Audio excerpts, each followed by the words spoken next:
You might think olive oil is just a salad dressing, but once upon a time, it was practically a Roman perfume moisturizer and love potion all in one. I'm your bedtime historian, and tonight I invite you into a world where olive oil wasn't just for drizzling, it was for drenching. Imagine a society where your neighbor's biggest flex isn't a new chariot or a marble statue, but the smooth sheen of their arms after a fresh olive oil rubdown. Why did they love it so much? Did it really keep them young? Or was it just a fancy way to mask the smell of life without modern plumbing?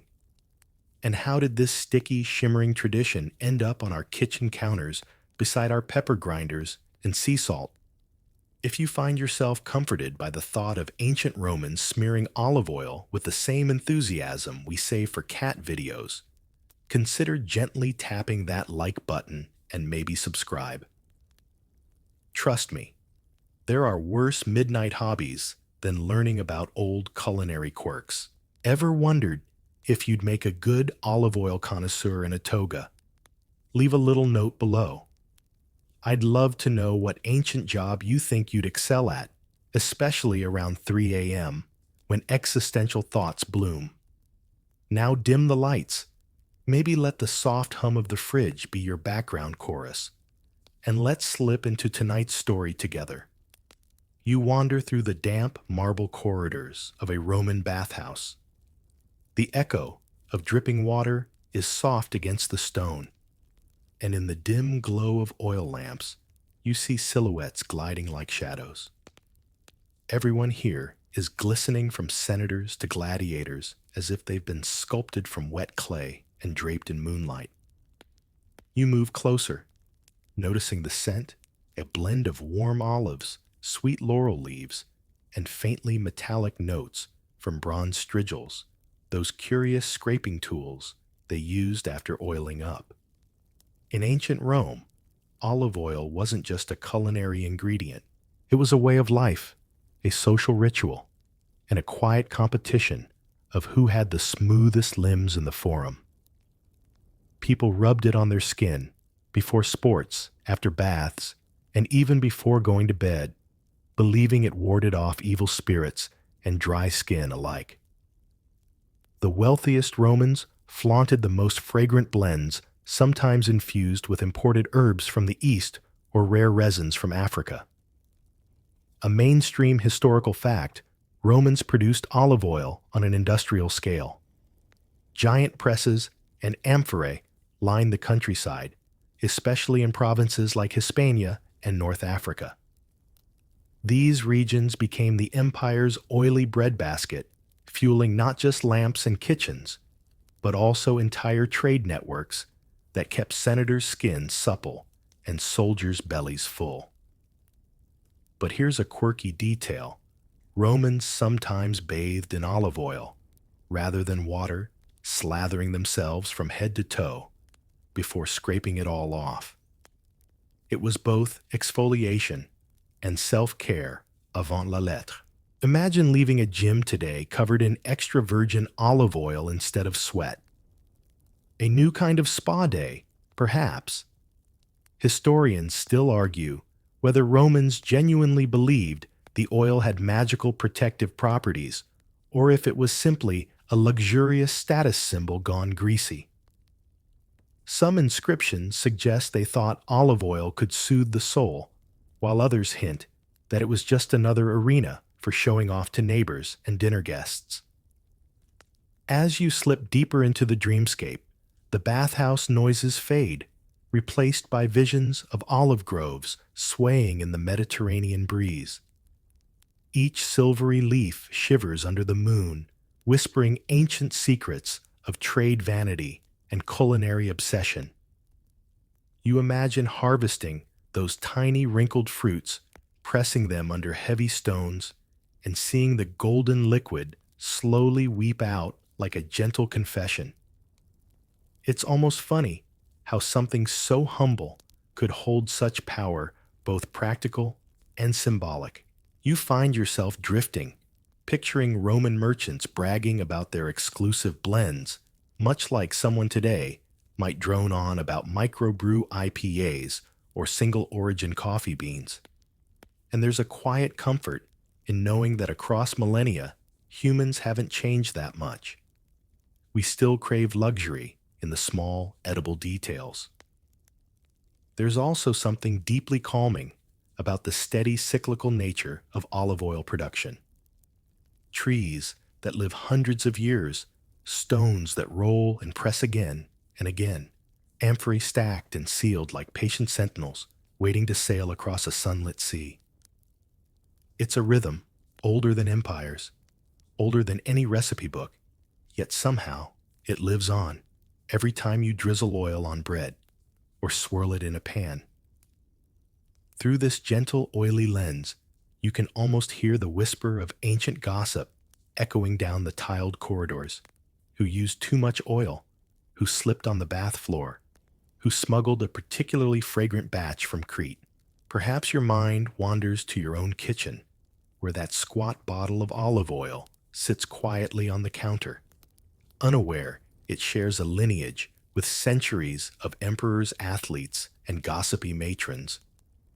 As you prepare to glide into the next culinary dream, let the thought of that smooth, golden sheen guide your mind into softer, slower waves.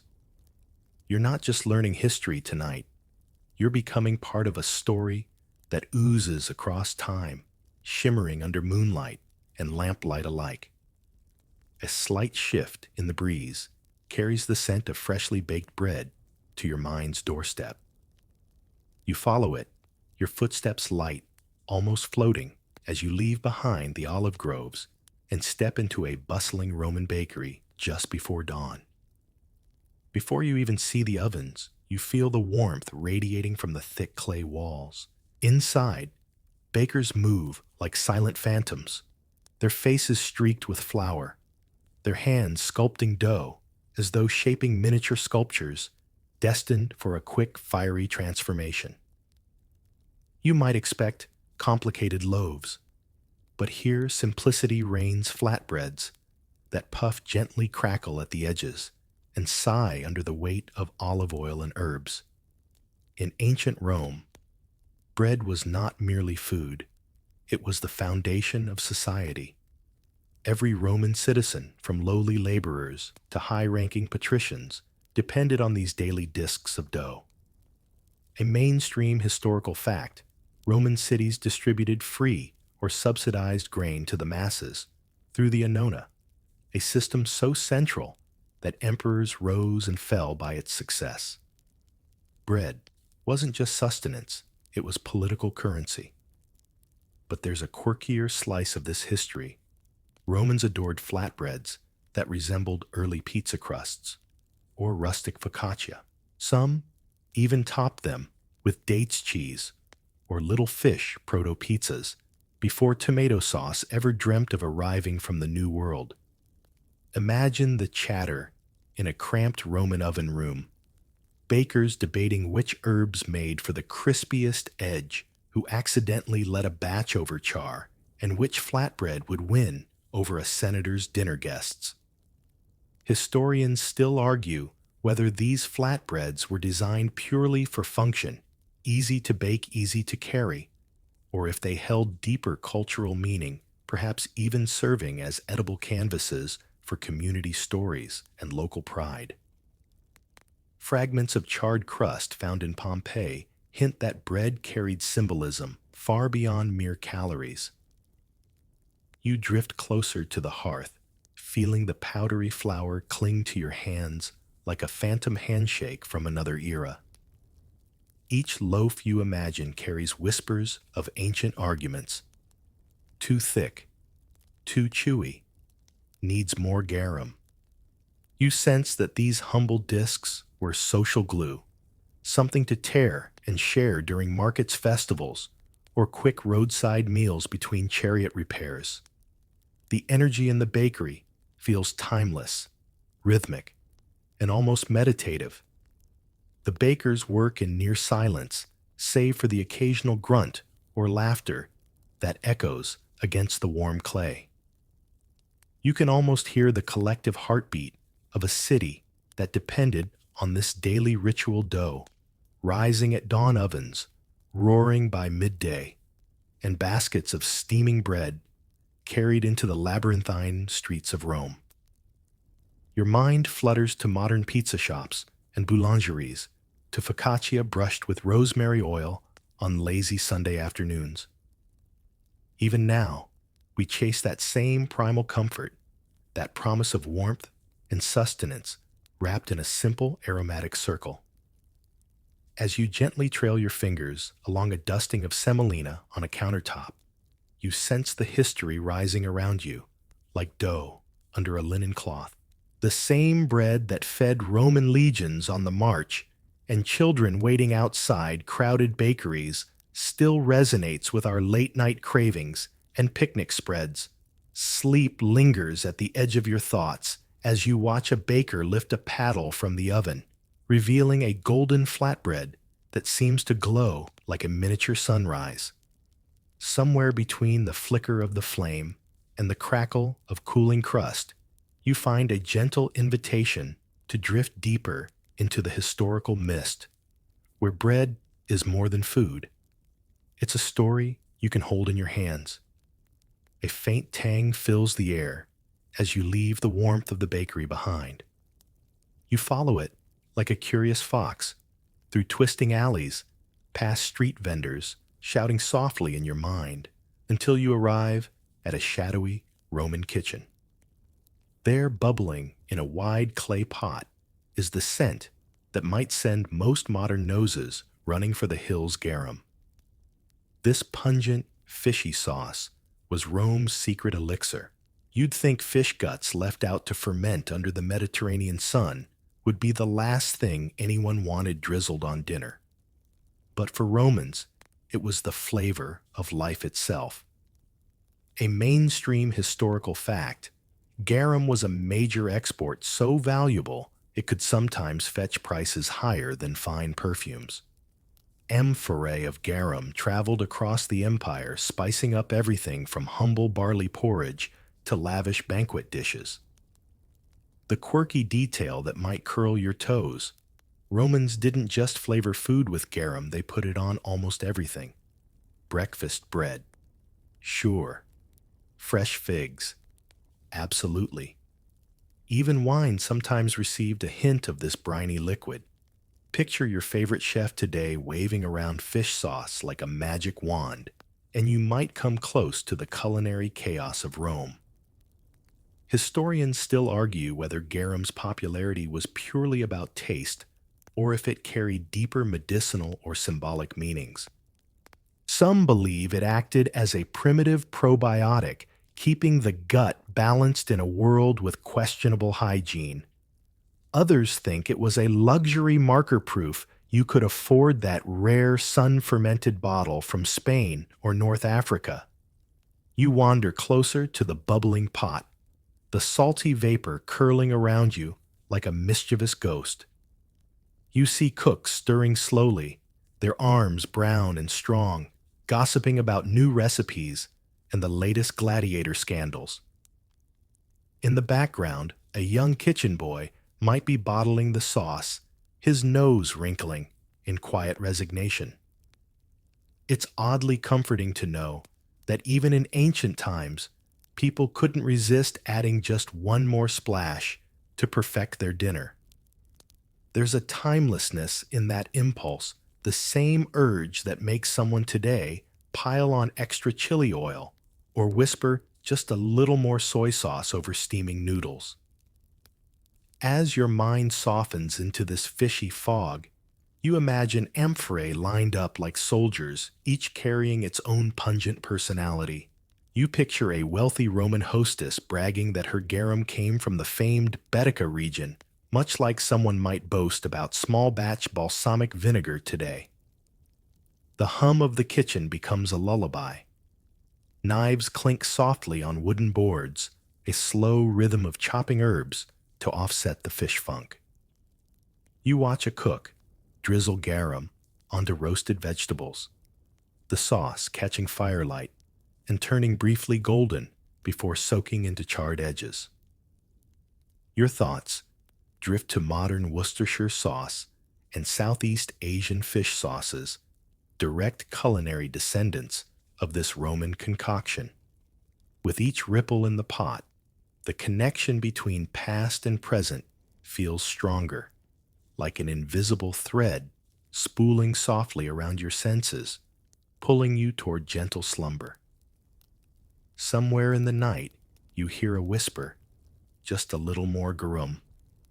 And maybe you'll dream of feasts by moonlight, your own hands, lifting a piece of bread soaked in this ancient umami magic. A faintly sweet, nutty scent now curls around you, like a silk ribbon, pulling you away from the fishy kitchen. You find yourself stepping into a sunlit courtyard, dotted with low, wicker baskets and marble slabs.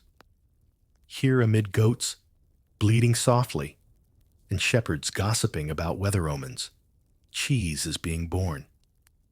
You wouldn't expect an empire known for war and politics to also be obsessed with curds and whey. But in Rome, cheese was a quiet revolution on a plate. A mainstream historical fact, Roman soldiers carried hard, salty cheese as part of their standard rations, easy to store, slow to spoil, and full of energy for long marches. Meanwhile, at villas and feasts, soft cheeses flavored with herbs and honey made delicate appetizers that hinted at an owner's refinement.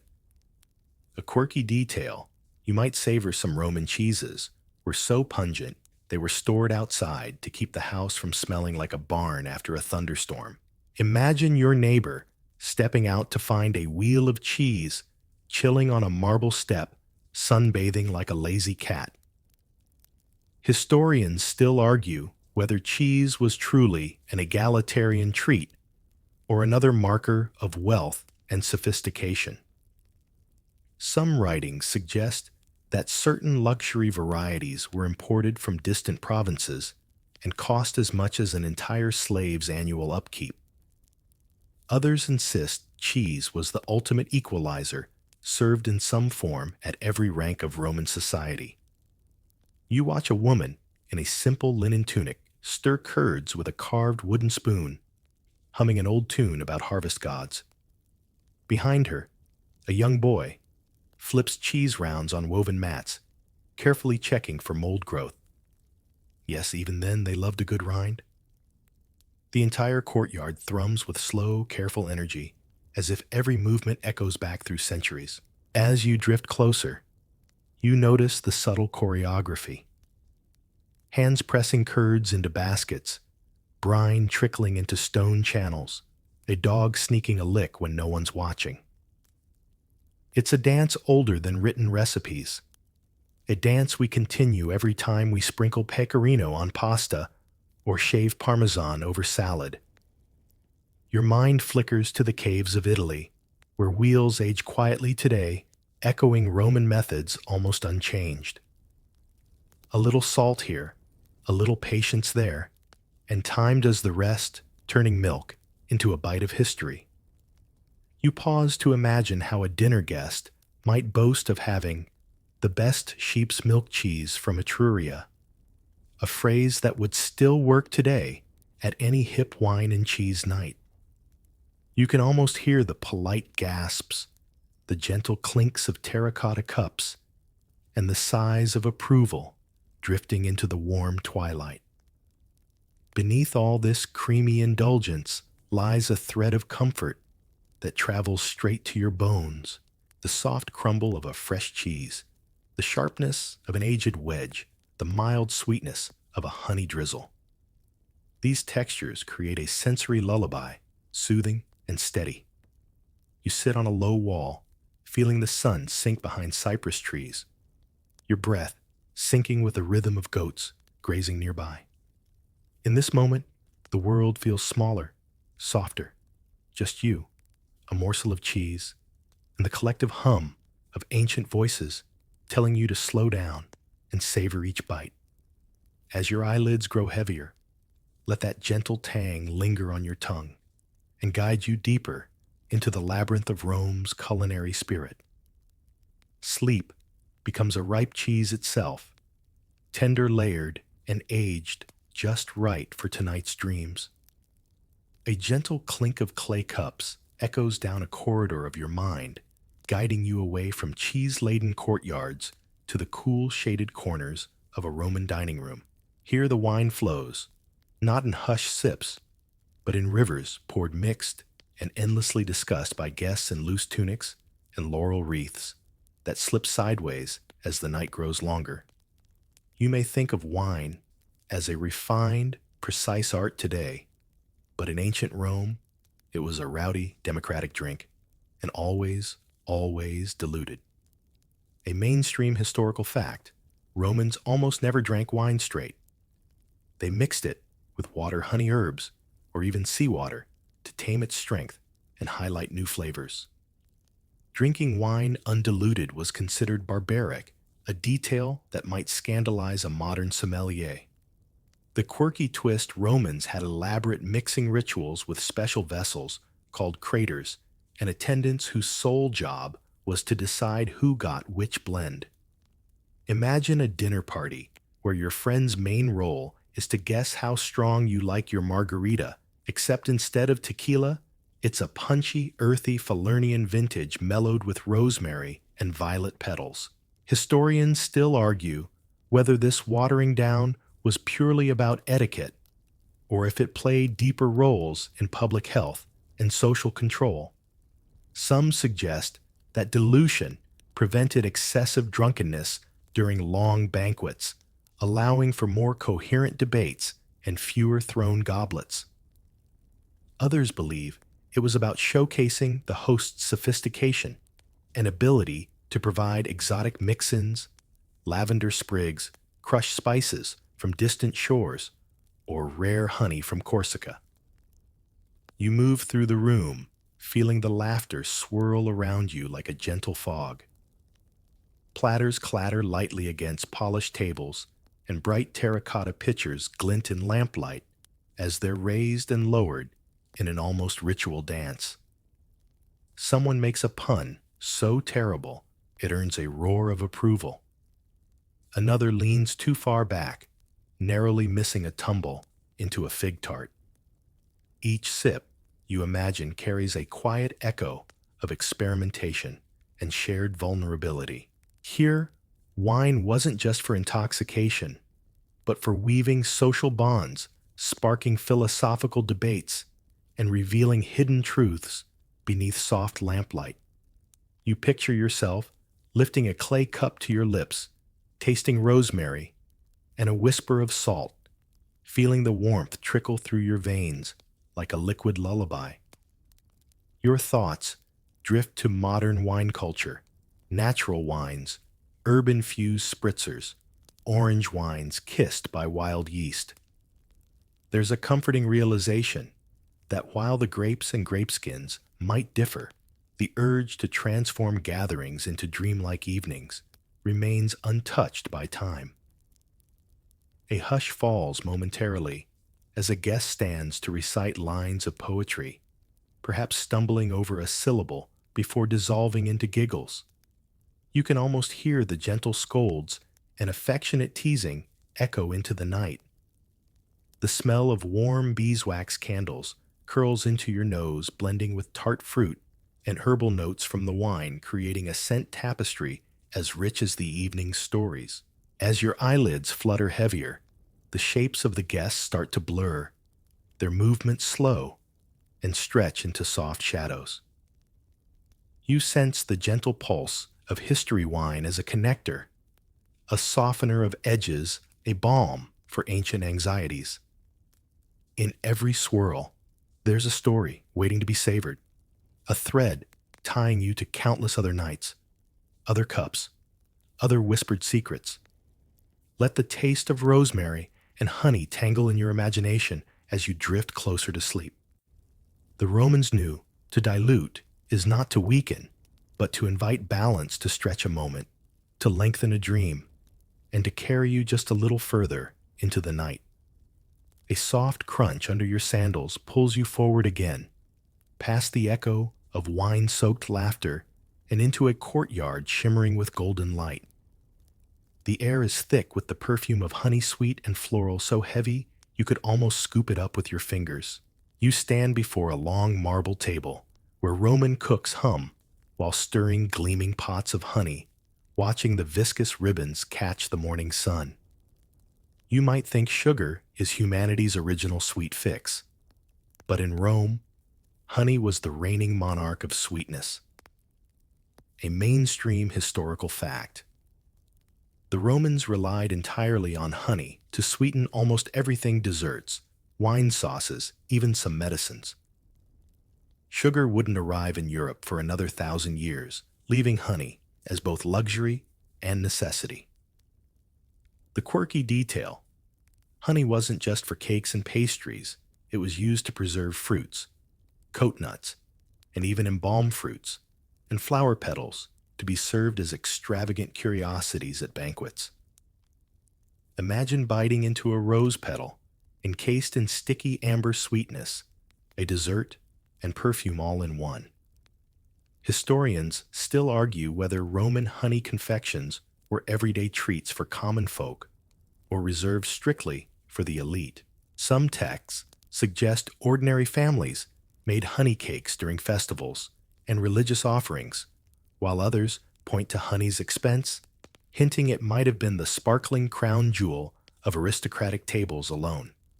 As you lean in, you watch a young servant drizzle honey over a fresh ricotta-like cheese, the golden streams pooling like liquid sunlight. Another carefully dips dried figs into honey, arranging them in intricate spirals on ceramic plates, each fig gleaming like a tiny sun. In the background, a child sneaks a sticky fingerful from a jar, dashing away before the cook's soft scolding can catch up. The warmth of the courtyard feels eternal, a space suspended between morning prayers and evening feasts. You inhale deeply, sensing notes of wildflowers and distant meadows in each honeyed breath. Perhaps your thoughts drift to modern pastries: baklava, dripping with honey, delicate tea cakes glazed until they glisten under cafe lights, or even a spoonful of honey slipped into late-night herbal tea. There's a serenity in the slow swirl of honey, a meditative patience that seems to hum beneath your ribcage. You imagine a Roman matron instructing her kitchen staff with the same focus as an artist choosing which flowers to use, debating the perfect consistency, deciding whose dinner guests deserve the final shimmering touch.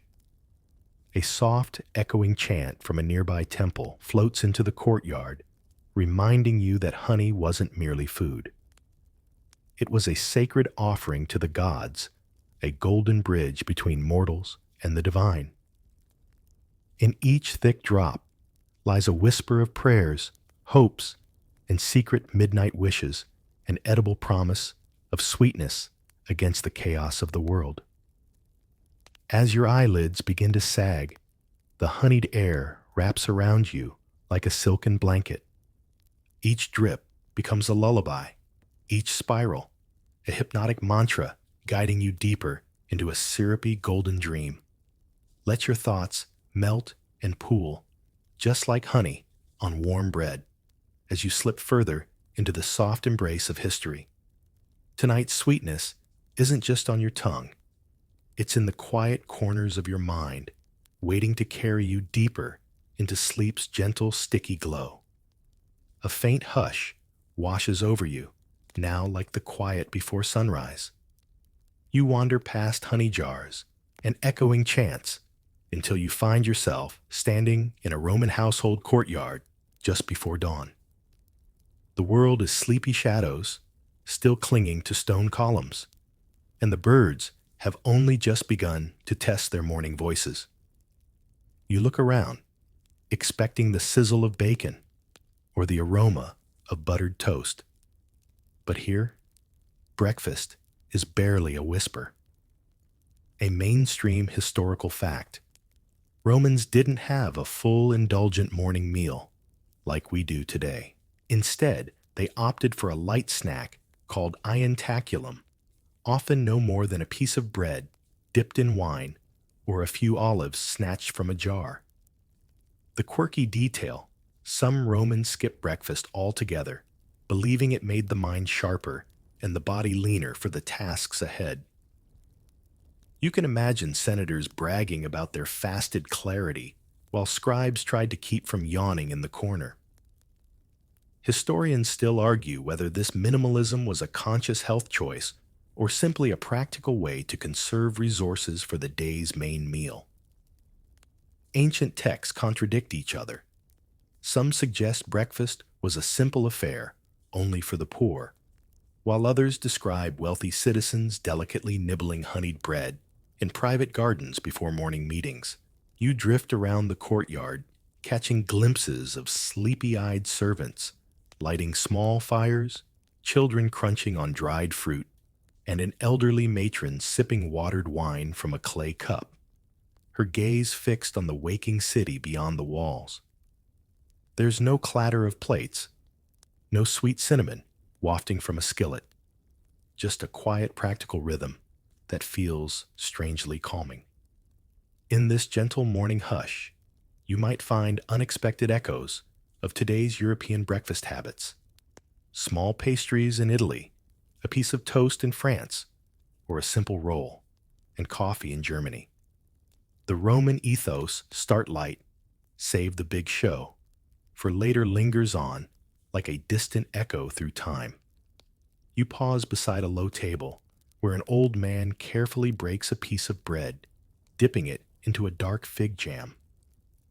The act feels reverent, almost ceremonial, as if the minimal meal is less about hunger and more about greeting the day with gentle intention.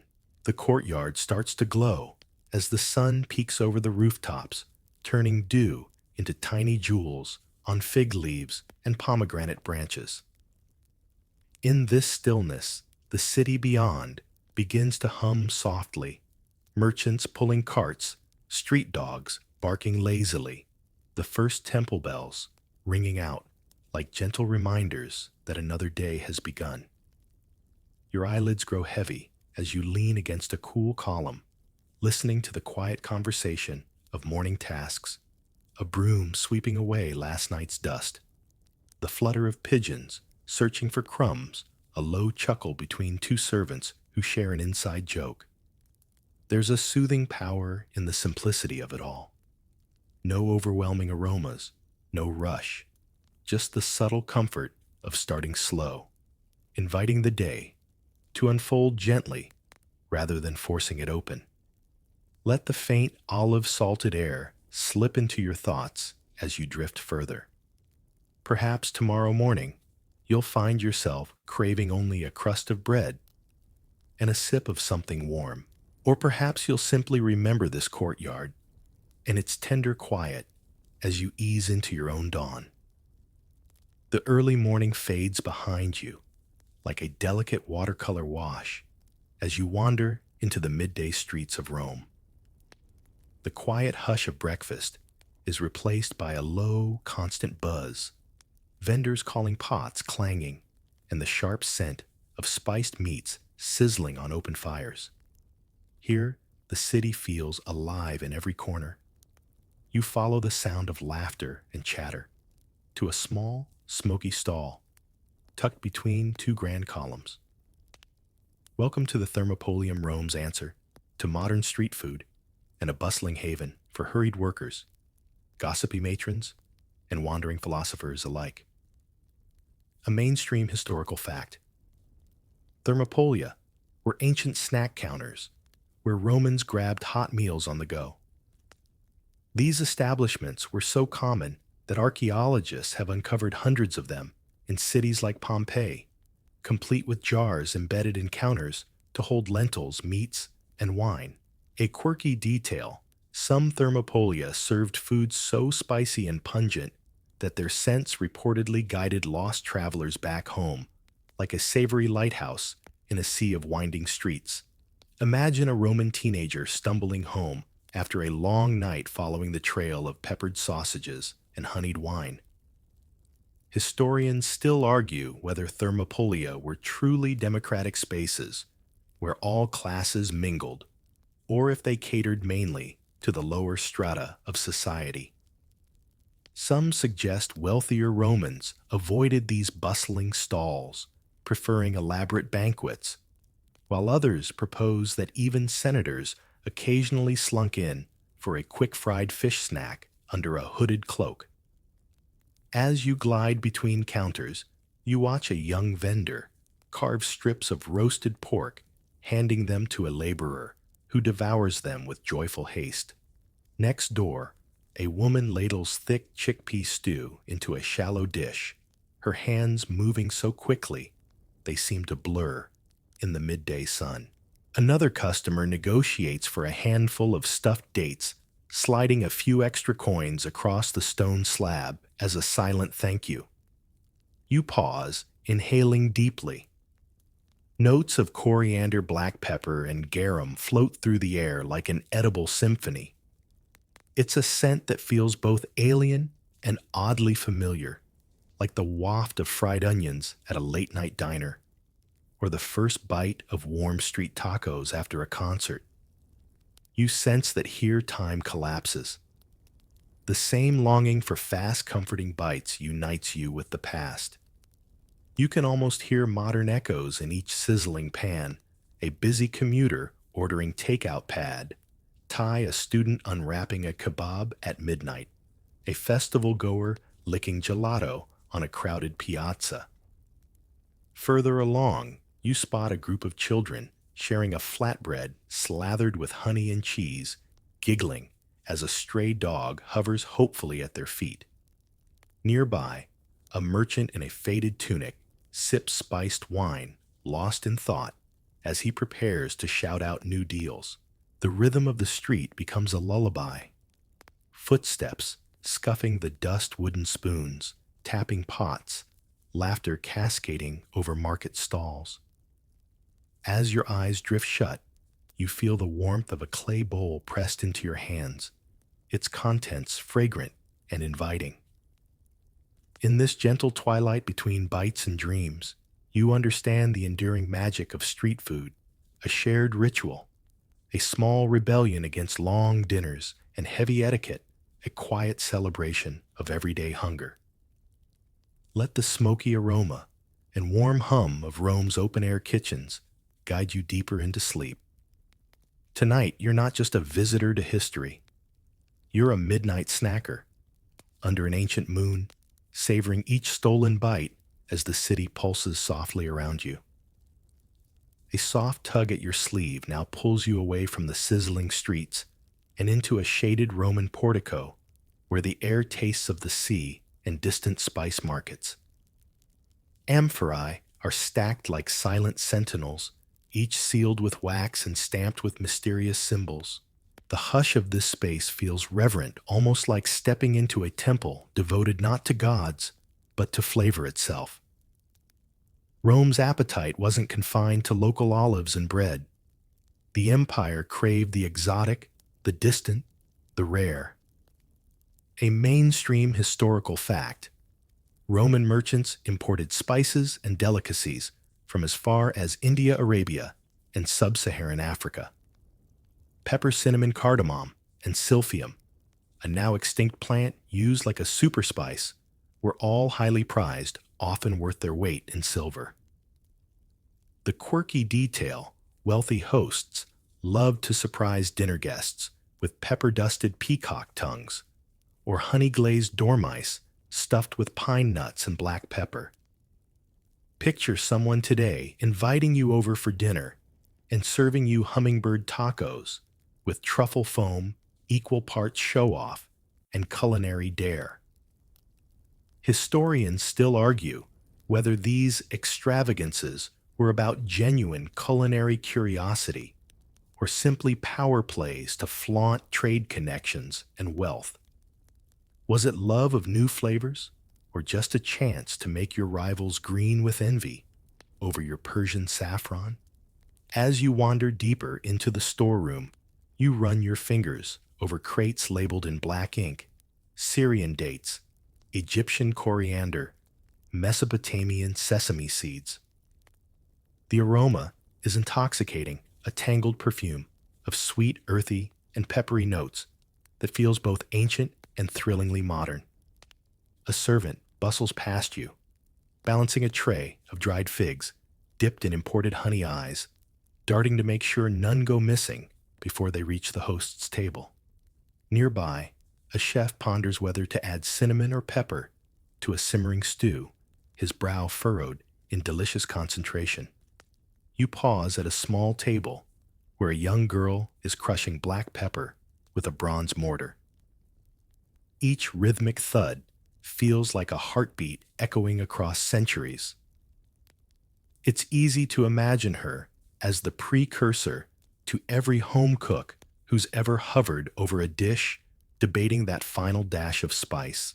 Your mind drifts to modern global pantries, soy sauce next to maple syrup, tahini beside dried chilies. Even the smallest kitchen shelf today is a microcosm of Roman culinary ambition, each jar and bottle a tiny tribute to humanity's endless hunger for the new and the faraway. Beyond the portico, you hear the sea lapping gently against the harbor walls, bringing new ships and new possibilities with every wave. The promise of the unknown, bittersweet, fragrant fiery, wraps around you like a soft cloak. Your eyelids flutter as you imagine yourself sampling peppercorns under the moon or slipping honeyed dates into a pocket for later. There's a gentle thrill in knowing you're part of an unbroken chain of curiosity and craving, stretching from ancient trade routes to your own late-night snack drawer. Let the warmth of distant spices and the hush of Roman storerooms lull you deeper into a fragrant, velvety sleep. Tonight, you drift not just through time, but across oceans and dunes, following the trail of pepper and honey cinnamon and salt, always searching, always dreaming. The rhythmic crash of waves and the spicy warmth fade as you step into a vast Roman dining hall, lit by dozens of flickering oil lamps that make the air dance with golden shadows. Here, food isn't simply food. It's performance theater and a shimmering stage for ego and imagination. A mainstream historical fact, Roman banquets, or convivia, were elaborate affairs, often lasting from late afternoon into the small hours. Guests reclined on couches in groups of three, called a triclinium, surrounded by plates that might feature stuffed thrushes, sculpted pastry swans, or even dishes designed to resemble mythical beasts. A quirky detail, hosts would sometimes release live birds into the room, or surprise guests with mechanical devices that spilled rose petals from the ceiling. Imagine sitting mid-bite as a pigeon flies past your head, or a sudden snowfall of petals covers your wine cup. Part absurdity, part social test of grace under weird pressure. Historians still argue whether these over-the-top feasts reflected a true passion for culinary art, or were merely opportunities for social climbing and showmanship. Was it about tasting new things, or simply about leaving guests slack-jawed and gossiping for weeks? You move closer to the center of the room, where a musician strums a delicate lyre, his notes weaving in and out of the scent of spiced meat and pungent fish sauces. At one end of the hall, a servant carefully carries a platter with a pig's head, so extravagantly garnished it looks more like a festival mask than dinner. A young poet recites verses between courses, his voice thin with nerves as a group of tipsy guests pelt him with dates for each slip-up. Another table roars with laughter as someone tries to guess what's inside a mysterious jelly mold eel fruit, or perhaps a prank surprise of dyed vegetables. The clinking of cups and soft shuffle of silk tunics form a gentle rhythm that lulls you deeper into this extravagant dreamscape. You imagine reclining, feeling the heavy fabric of your toga ripple as you shift to sip your diluted wine eyes, squinting into lamplight to decipher the next edible marvel. Modern dinner parties echo these Roman theatrics more than we might admit. Instagrammable charcuterie boards, surprise dessert reveals, and elaborate tasting menus all carry a whisper of these ancient banquets dinners as stories, as small acts of magic meant to astonish and delight. As the night thickens, you feel the room dissolve around you into warmth and gentle noise. Someone claps, and rose petals swirl above your head like a delicate snowstorm. The smell of honey pepper and sizzling pork fuses into a hazy comfort that feels like slipping under a heavy blanket. A guest to your left offers a fig stuffed with walnuts, urging you to try it before the poetry starts again. You laugh softly, feeling the fig's sweet, earthy taste melt into your senses. You become aware of the way these feasts blurred lines between food and art, between host and performer, between reality and fantasy. Let yourself recline fully now, feeling the softness of imaginary couches beneath you. The room's laughter fades into a low, soothing hum, like waves rolling onto a distant shore. Tonight, you are not simply a guest, you're part of the living tapestry of culinary theater, a drifting actor in Rome's eternal dream. The echo of laughter and clinking goblets softens until it feels like a distant heartbeat, drawing you onward through a quiet archway. You emerge into an open courtyard, bathed in soft moonlight, where rows of leafy green plants ripple gently in the night breeze. The scent of damp soil and crushed herbs welcomes you into a world far calmer than the raucous banquet hall Rome's private vegetable gardens. A mainstream historical fact: Romans were deeply devoted to their gardens, especially for growing vegetables like cabbages, leeks, onions, and herbs. Even wealthy patricians kept small kitchen plots, viewing fresh greens as essential to health and spirit alike. Roman writers such as Cato the Elder waxed poetic about cabbages, claiming they could cure nearly every ailment from hangovers to melancholy. The quirky detail: some Romans believed cabbage juice could prevent intoxication, leading partygoers to snack on raw cabbage leaves before heavy drinking bouts. Imagine gnawing on a bitter leaf in hopes of outlasting the wine-fueled poetry recitals you just left behind. Historians still argue whether Roman love for vegetable gardens was purely about sustenance or if it symbolized a philosophical connection to simplicity and the land. Some suggest tending a small garden was seen as a moral act, proof of one's dedication to modesty and traditional values, even in the midst of Rome's splendor and excess. You move softly among the raised beds, brushing your fingers across dewy cabbage heads, inhaling the fresh snap of parsley, and watching tiny snails make moonlit pilgrimages across wide lettuce leaves. In a corner, a servant gently waters young leek shoots, humming an old harvest tune that vibrates in the air like a secret spell. A small marble bust of a household god, or lararium, stands among the garden rows, reminding you that even the divine had a place among the beans and turnips. Tiny offerings, perhaps an olive, a fig, or a sprinkling of flour, sit at its feet, signaling the household's gratitude for each green sprout. Your mind drifts to modern kitchen gardens and balcony planters, where basil thrives in old mugs and rosemary bushes lean out to touch city sunlight. You sense an unbroken line of quiet intention, the hope that by planting something, we can root ourselves more deeply in an ever-spinning world. A soft rustling catches your attention, a young woman carrying a wicker basket filled with leafy harvest. Her face glows with calm pride as she examines each bundle, deciding what might end up in tonight's pottage or tomorrow's midday stew. She offers you a sprig of thyme, as though passing along an ancient wordless promise of resilience and renewal. The moon rises higher, silvering the edges of cabbage heads and casting long shadows through tomato vines. You lean against a low garden wall, eyelids heavy, while your senses drift through the smell of damp earth and peppery greens.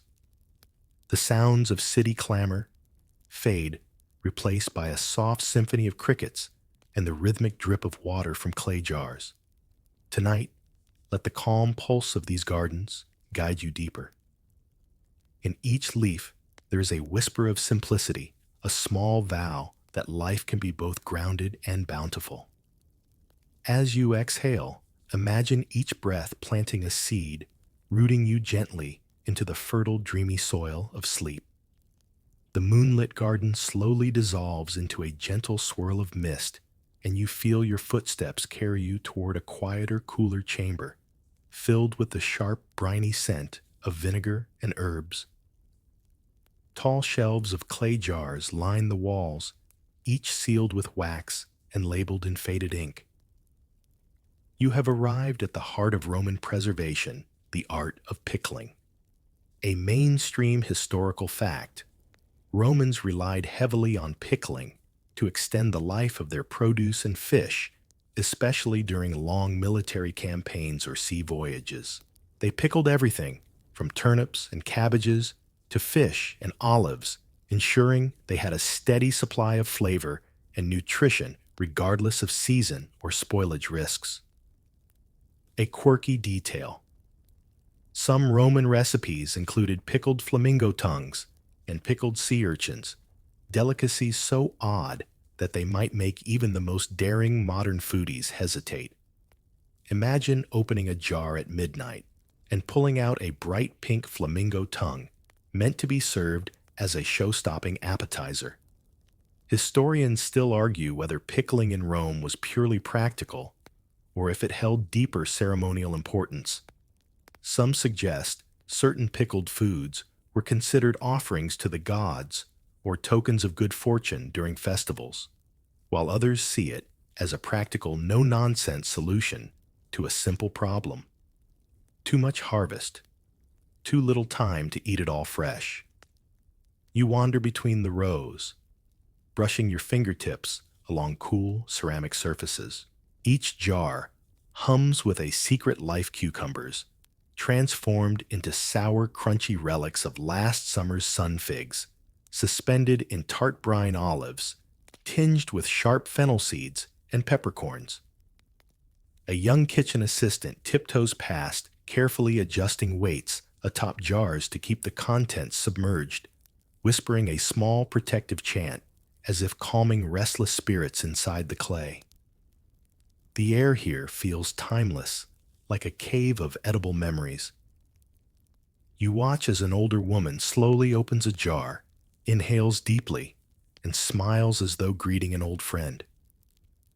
She spoons out a few slices of pickled carrot, lays them gently on a fig leaf, and savors them one by one, each bite a quiet invocation of summer's warmth on a chilly evening. Your thoughts drift to modern jars and kitchen fridges. The bright green pickles nestled next to leftover pasta kimchi, bubbling gently in its corner, or small jars of capers waiting to surprise a midnight omelet. The same instinct to capture a fleeting season, to bottle up a flavor or memory before it slips away, persists like a soft echo across millennia. Somewhere in the background, the slow gurgle of brine and vinegar becomes a lullaby, punctuated by the occasional pop of fermenting gas escaping. You can almost hear the hush of Roman mothers teaching children how to weigh down cabbage leaves, the quiet joy of discovering the first perfectly sour olive in a new batch. Your eyelids grow heavy as the jars blur around you into comforting shapes and shadows. You imagine cradling a tiny amphora in your hands, feeling its cool weight and knowing it holds more than food. It holds a story, a season, a moment saved against the ticking of time. Let the soft sourness wrap around your thoughts like a gentle blanket. Tonight, you're not just drifting into sleep. You're slipping into a cellar of secrets, surrounded by jars, whispering promises of preserved warmth and forgotten harvests, each waiting to guide you deeper into dream. The cool, briny cellar fades behind you like a passing wave, and you emerge into open fields bathed in golden light. The sun sits low, casting long shadows across rows of ripening fruits and heavy-headed vegetables. Farmers move slowly baskets on hip's eyes, squinting into the amber glow. You've arrived at the heart of Roman dining philosophy, seasonal eating. A mainstream historical fact, Romans built their entire culinary world around the rhythms of the seasons. Instead of importing year-round luxuries, as we often do today, they celebrated local harvests and timed meals to nature's quiet drumbeat. Early spring meant tender greens and fresh herbs, while autumn promised mushrooms, chestnuts, and figs. A quirky detail. Roman calendars often included notations on when to sow cabbage or harvest leeks right alongside religious festivals and market days. Imagine your modern planner saying, "Buy oat milk next to sacrifice to Jupiter and harvest your beets today." Historians still argue whether this devotion to seasonal produce was a romanticized ideal or a practical necessity imposed by limited preservation methods and trade. Some argue it was purely survival strategy, while others see it as an early version of farm-to-table dining philosophy wrapped inside necessity. You wander between rows of grapevines, heavy with fruit, your fingers brushing the dusty skins. A farmer gently cuts a bunch and offers it to you, juice trickling onto your palm like a sunset distilled into droplets. Nearby, another laborer hums a harvest chant, her voice rising and falling with each swing of the sickle. The scent of crushed basil sun-warmed earth and wild fennel weaves around you like a gentle fog. Everywhere, there's an unspoken respect for the cycles of growth and decay, a collective understanding that time is measured not just in months, but in flavors and ripeness. You can almost hear echoes of today's farmers' markets and CSA boxes, the excitement of finding the first sweet strawberries of summer, or the first earthy mushrooms after rain. The same ancient joy pulses through your veins, now reminding you that waiting, really waiting for a perfect peach or a ripe tomato, is its own quiet luxury. A young boy runs past arms full of leafy greens, shouting something gleeful about a surprise supper. In the distance, a cook stirs a massive pot over an outdoor fire, dropping in freshly picked onions and a pinch of new coriander. Each ingredient seems to shimmer in the dusk, as though glowing with the last light of the day. Your eyelids begin to flutter as you rest on a low stone wall, feeling warmth seep into your skin. The chirp of cicadas blends with the soft rustle of fig leaves, forming a symphony older than cities and empires. You sense that this devotion to the seasons was more than dietary. It was spiritual, a quiet pact with the earth itself. Each bite wasn't just food. It was a conversation with the sun, rain, and soil, a whispered thank you for patience and abundance. As you drift further, imagine each breath as an inhalation of summertime. Each exhale the scent of roasted chestnuts on a cool autumn night.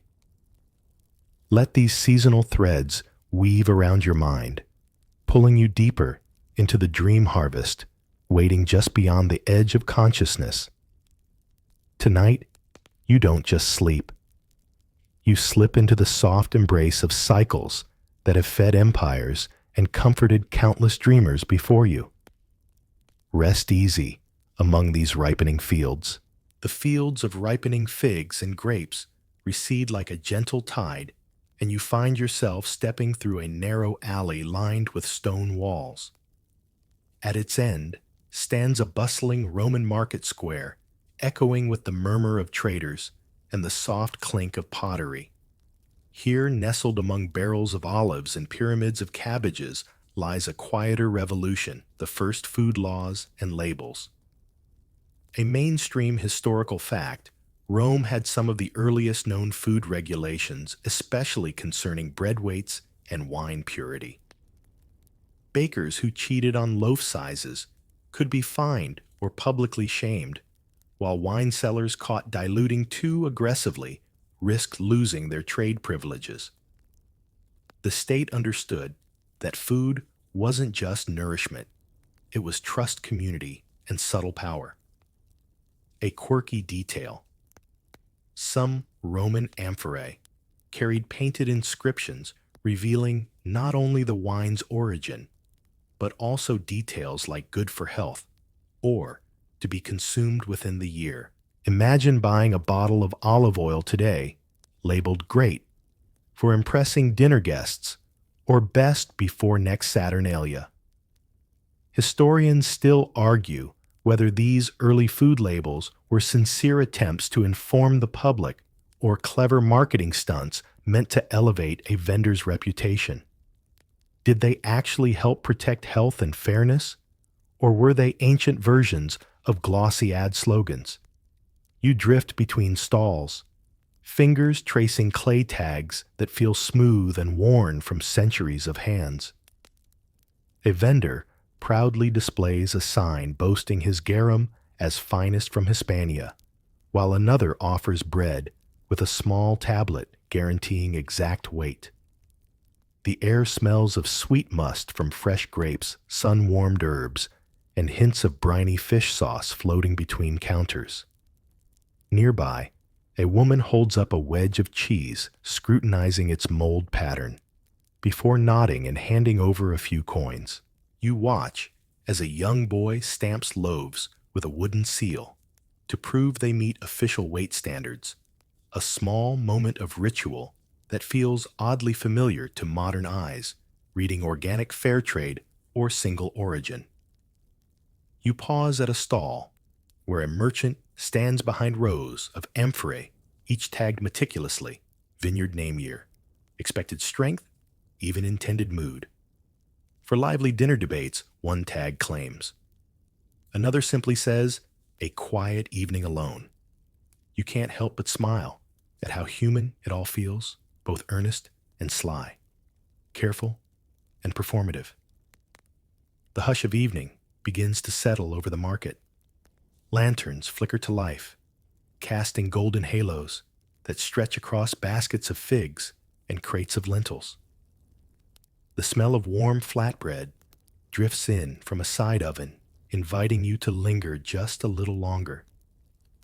Your eyelids grow heavy as you lean against a marble column, feeling the slow pulse of the marketplace wind down, the rustle of traders packing up the soft clip of sandals on stone, and the distant laughter of friends reuniting all blend into a gentle nocturne that guides you toward sleep. In this drifting state, you realize these early food laws and labels are more than historical footnotes. They're threads connecting us to the same quiet desire to know what we eat, to trust what we taste, to believe in the hands that shape our meals. As you slip further into slumber, let the soft echo of market calls and the careful brush of ink on clay lull you into a deeper dream. Tonight, you rest among amphorae and loaves, cradled by the comforting thought that even long ago, someone cared enough to promise you honesty with each bite. The market's soft glow dims behind you like the last candle flickering at a midnight feast. Your feet carry you beyond the clatter of amphorae and bread stamps into a hushed Roman courtyard, where moonlight spills across mosaic floors in shimmering pools. You've arrived at the final thread in this long, winding tapestry, the enduring culinary legacy of Rome. A mainstream historical fact: Roman food traditions didn't vanish with the empire's fall. Instead, they quietly soaked into Mediterranean diets, shaping the flavors and rituals that ripple across southern Europe today. From olive oil and flatbreads to aged cheeses and urban-fused wines, Rome's culinary spirit lives on each time you tear into a warm loaf or drizzle oil on fresh tomatoes. A quirky detail: some regions in Italy still recreate recipes recorded by Apicius, Rome's famous celebrity chef. Imagine following a 2,000-year-old recipe for honey-glazed dormouse or fish sauce-infused lentils and serving it proudly to dinner guests who mercifully might prefer a modern variation. Historians still argue whether this Roman legacy was preserved deliberately as an act of culinary devotion, or whether it simply persisted by habit, like a forgotten melody, humming beneath the surface of daily life. Did they intend to keep the empire alive on the tongue, or did the flavors simply refuse to fade? As you wander the courtyard, you notice an old stone table set for an invisible feast. There's a clay bowl filled with olives, a hunk of rough bread, a drizzle of oil shimmering under the stars. A jug of diluted wine stands nearby, a single fig leaf floating inside like a quiet signature. It's a simple scene, almost monastic, but it hums with centuries of shared meals, whispered secrets, and clinking cups echoing across marble halls. You hear the ghostly laughter of ancient banquet guests, feel the rhythmic breath of farmers tending cabbage patches, and sense the warm chatter at a thermopolium stall. Each sound is a thread tying the past to your present, weaving a quilt of tastes and smells that reach across time and land softly on your palate tonight. Your mind drifts to modern kitchens. Nona's tomato sauce, a drizzle of rosemary oil on focaccia, or a wedge of salty pecorino passed around a crowded table. You see crowded city markets on a Saturday morning, fragrant with sun-warmed basil and stacks of shiny eggplants. The Roman voice murmurs in all of it, a gentle reminder that food isn't merely fuel, but a living archive, a love letter written in flavor. As your eyes begin to close, you imagine sitting at that stone table sharing olives with Cicero, or arguing about cabbage with a stern patrician matron. The moon hovers above a silent overseer of all these ancient culinary rites, lighting the way into your deepest dreams. Let this final Roman supper settle into your bones like a warm broth. Feel each breath soften, each heartbeat slow, each thought dissolve into the quiet pulse of history. You are part of this lineage now, an honorary guest at every lost feast, a quiet witness to every moonlit kitchen. As you drift deeper into this gentle haze of figs and olive groves, imagine slipping into a banquet hall lit by flickering candles, a place where each invitation whispered secrets of power, and a single missing scroll could shatter reputations overnight. Let's unravel those hidden intrigues together. Imagine an evening where the clink of golden goblets echoes through candlelit halls, every whispered rumor hanging heavier than the incense. A place where your worth was measured not by your toga's whiteness, but by the weight of the invitation in your hand. Why did some invitations arrive with subtle scribbles meant only for the chosen few? What secrets fluttered behind those wax seals, and what dangers lurked in being excluded? You find yourself standing at the edge of an atrium, breathing in the sweet and heavy perfume of crushed rose petals.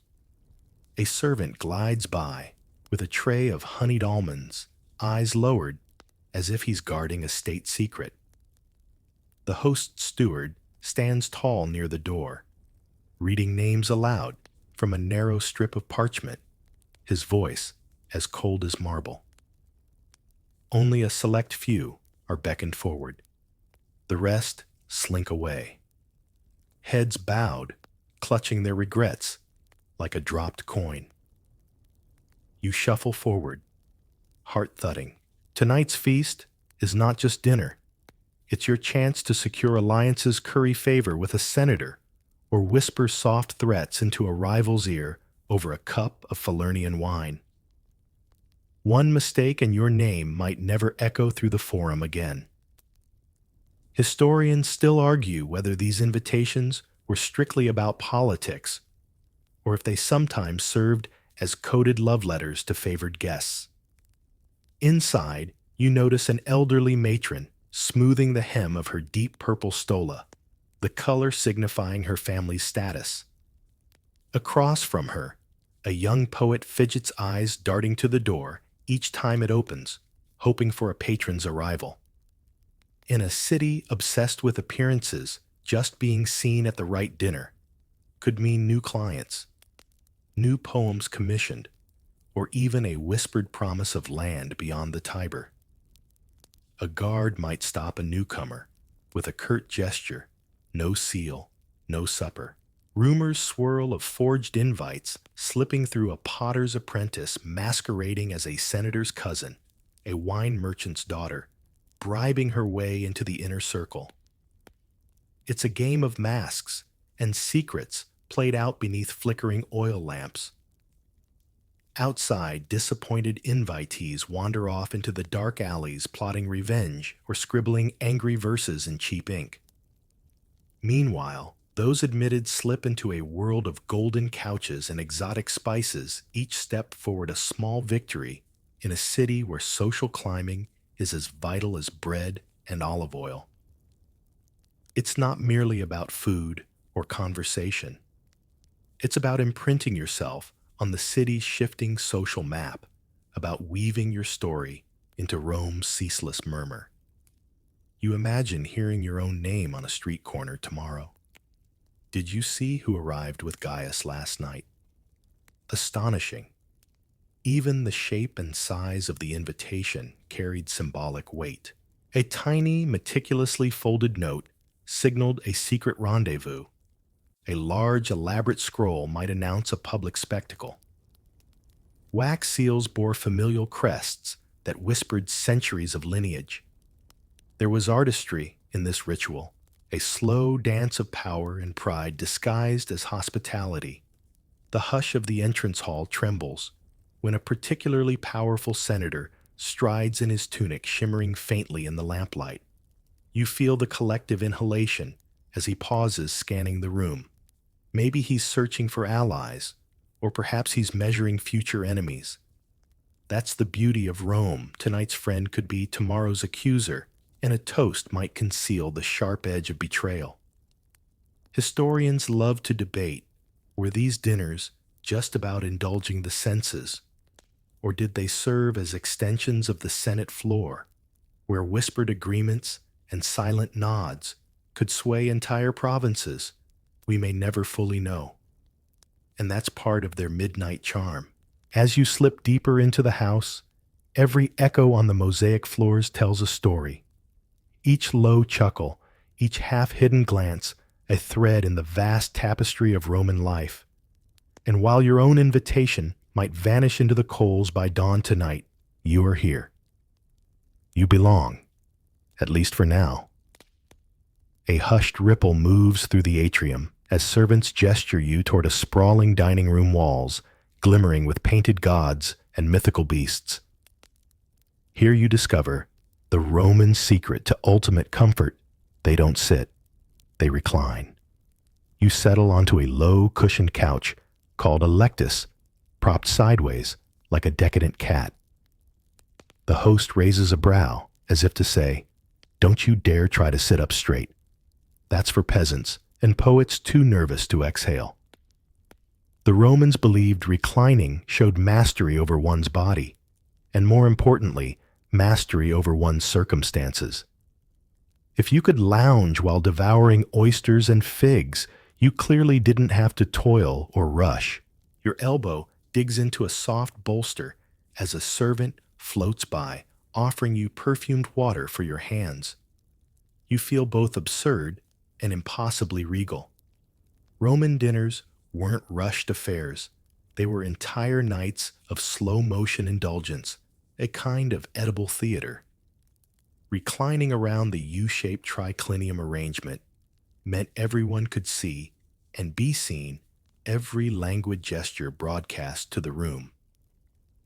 One scholar wryly described it as the horizontal politics of appetite, suggesting that posture wasn't simply about relaxation, but a deliberate visual metaphor. Roman elites showed that they literally looked down on the world even while chewing.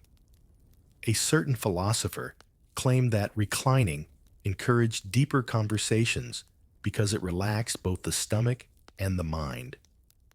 Whether this was true or merely an excuse to dribble honey sauce on your neighbor's cushion remains a lively debate among historians. A quirky footnote: women were initially banned from reclining, considered too modest for such displays of comfort. But by the late Republic, wealthy women claimed their couches too, turning each movement into a declaration of independence. Picture a matron shifting her weight just enough to command the gaze of an entire table. As you lean further into your cushion, you notice how the candles cast gentle shadows along the mosaic floors. Above you, painted ceilings shimmer with scenes of Bacchus, reminding you that pleasure wine and chaos are never too far apart in Roman life. And reclining wasn't just for the host's house either. Even in army camps, generals would sometimes arrange makeshift couches for intimate victory feasts. The symbolism traveled beyond marble villas into dusty battlefields, carried like a secret badge of Roman identity. Tonight, the room hums with soft harp notes and the barely audible scraping of a poet rehearsing his ode in the corner.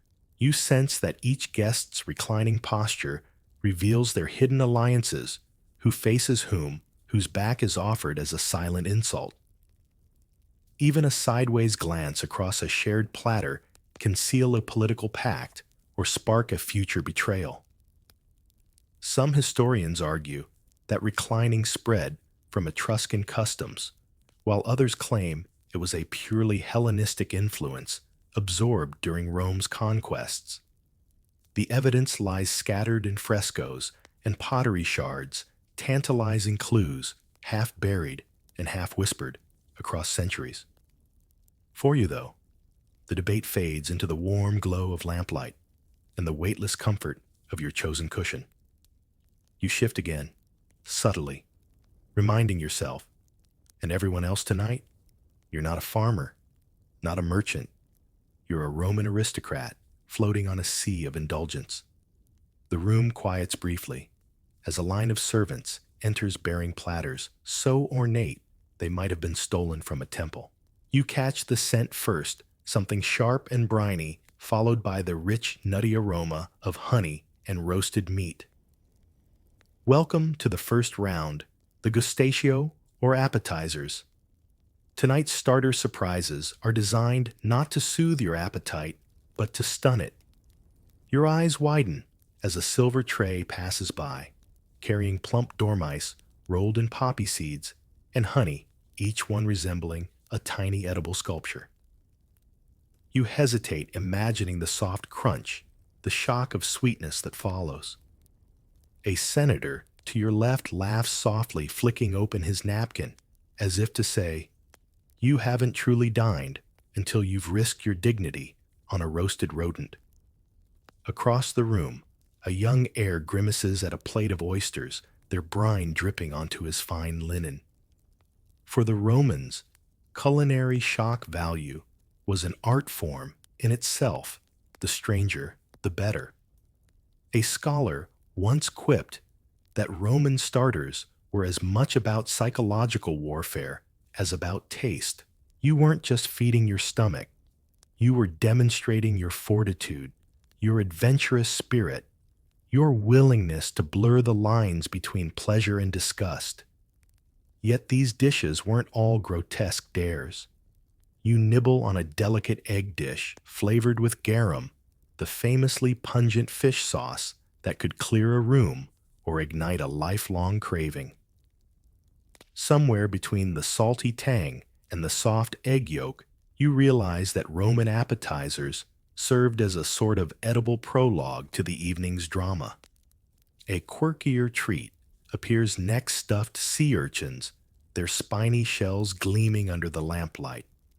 The filling a mix of fish pepper and pine nuts is spooned out in hushed concentration. One slip and a single spine might pierce your thumb, an unplanned reminder of mortality among the extravagance. There's a scholarly debate over whether these shocking starters were purely for entertainment or if they genuinely reflected regional tastes absorbed from the empire's far corners. Perhaps they were Rome's way of boasting its reach, each exotic flavor a culinary trophy. You watch a matron daintily pluck a fig from a dish, her fingers adorned with heavy gold rings. She pauses, lets the syrup drip slowly onto her wrist, then licks it with deliberate grace. The room seems to hold its breath for a moment, a small performance within the larger feast. Nearby, a man smirks as he pops a pickled sow's udder into his mouth, trying to catch your startled reaction. You sense the undercurrent of playful one-upmanship, each guest vying for the title of most daring eater. The laughter rises and falls like the soft strum of a cithara in the background. Historians still puzzle over the exact recipes for these dishes, piecing together fragments from cookbooks, like Apicius's writings. Each guest becomes a culinary ghost story, an attempt to resurrect flavors long buried beneath ash and empire. As you finish your dormouse, the taste lingers strangely on your tongue, half honeyed, half wild. You lean back, feeling your senses swirl in delight and mild alarm. You realize you're no longer just a guest. You're a willing participant in a carefully orchestrated game of surprise and spectacle. A faint hush drifts over the room as the first notes of a delicate lyre ripple through the air, weaving around the flickering lamplight like a mischievous spirit. You turn slightly on your couch elbow, sinking into the plush cushion, just in time to see a young performer step forward. Tonight's entertainment is as layered and lavish as the courses themselves, a curated concert for both eyes and ears. A slender poet, draped in deep blue, recites lines about nymphs and river gods. His voice rises and falls like a soft sea breeze carrying hints of longing and scandal. You catch yourself drifting the words melting into the candle smoke. A senator nearby raises an eyebrow, as if he's deciphering a secret code hidden in each metaphor. Moments later, a lyrist picks up the thread, his fingers dancing across the strings, with such ease you suspect he might have been born strumming, rather than crying. Each note feels like a tiny sip of honey wine, sweet and slow, drawing sighs from half-reclined guests. Somewhere in the corner, a woman with heavy earrings dabs at her eyes, moved to tears. Or perhaps she's simply overwhelmed by the spiced dormice from earlier. A group of acrobats suddenly leaps into view, snapping the trance. They tumble in a flurry of saffron and indigo tunics, twisting through the perfumed air. A hush turns into a delighted murmur as they balance on each other's shoulders, forming living pyramids against the frescoed walls of Apollo and Dionysus. You can almost feel your own spine tingle, imagining the near misses and held breaths. Some historians suggest that entertainment was more than mere diversion. It was a subtle test of guests' taste and social agility. Applaud too loudly, and you risk seeming gauche. Show too little enthusiasm, and you betray a cold or calculating heart. These small gestures, a half smile, a softly timed clap, became part of a social language more potent than any senator's speech. A quirky detail catches your eye. One acrobat is painted in vivid saffron stripes, echoing the dining room's frescoes. You suspect it's a wink from the host, blending the human performance with the room's visual storytelling. Rome loved its metaphors, especially when they danced and flipped right in front of you. You notice that performances often included spontaneous poetry challenges, where guests might toss a phrase to the poet mid-verse. One matron dares him with moonlit figs, and he spins it into a line about stolen love beneath fig trees. The room erupts in gentle laughter, a ripple of shared delight across the couches. Some scholars debate whether these poetry improvisations were truly off the cuff or carefully rehearsed conspiracies to impress visiting dignitaries. The truth likely flickers somewhere in between a practiced spontaneity that keeps everyone guessing eyes wide and pulses soft beneath the draped linen. Between acts, servants slip through with warm towels and more diluted wine, resetting the stage and soothing overheated cheeks. You marvel at how the night unfurls like an elaborate play, each scene shifting effortlessly, designed to keep the guests swaying between gentle bliss and half-dreamt curiosity. As the final notes hover in the air, you exhale deeply.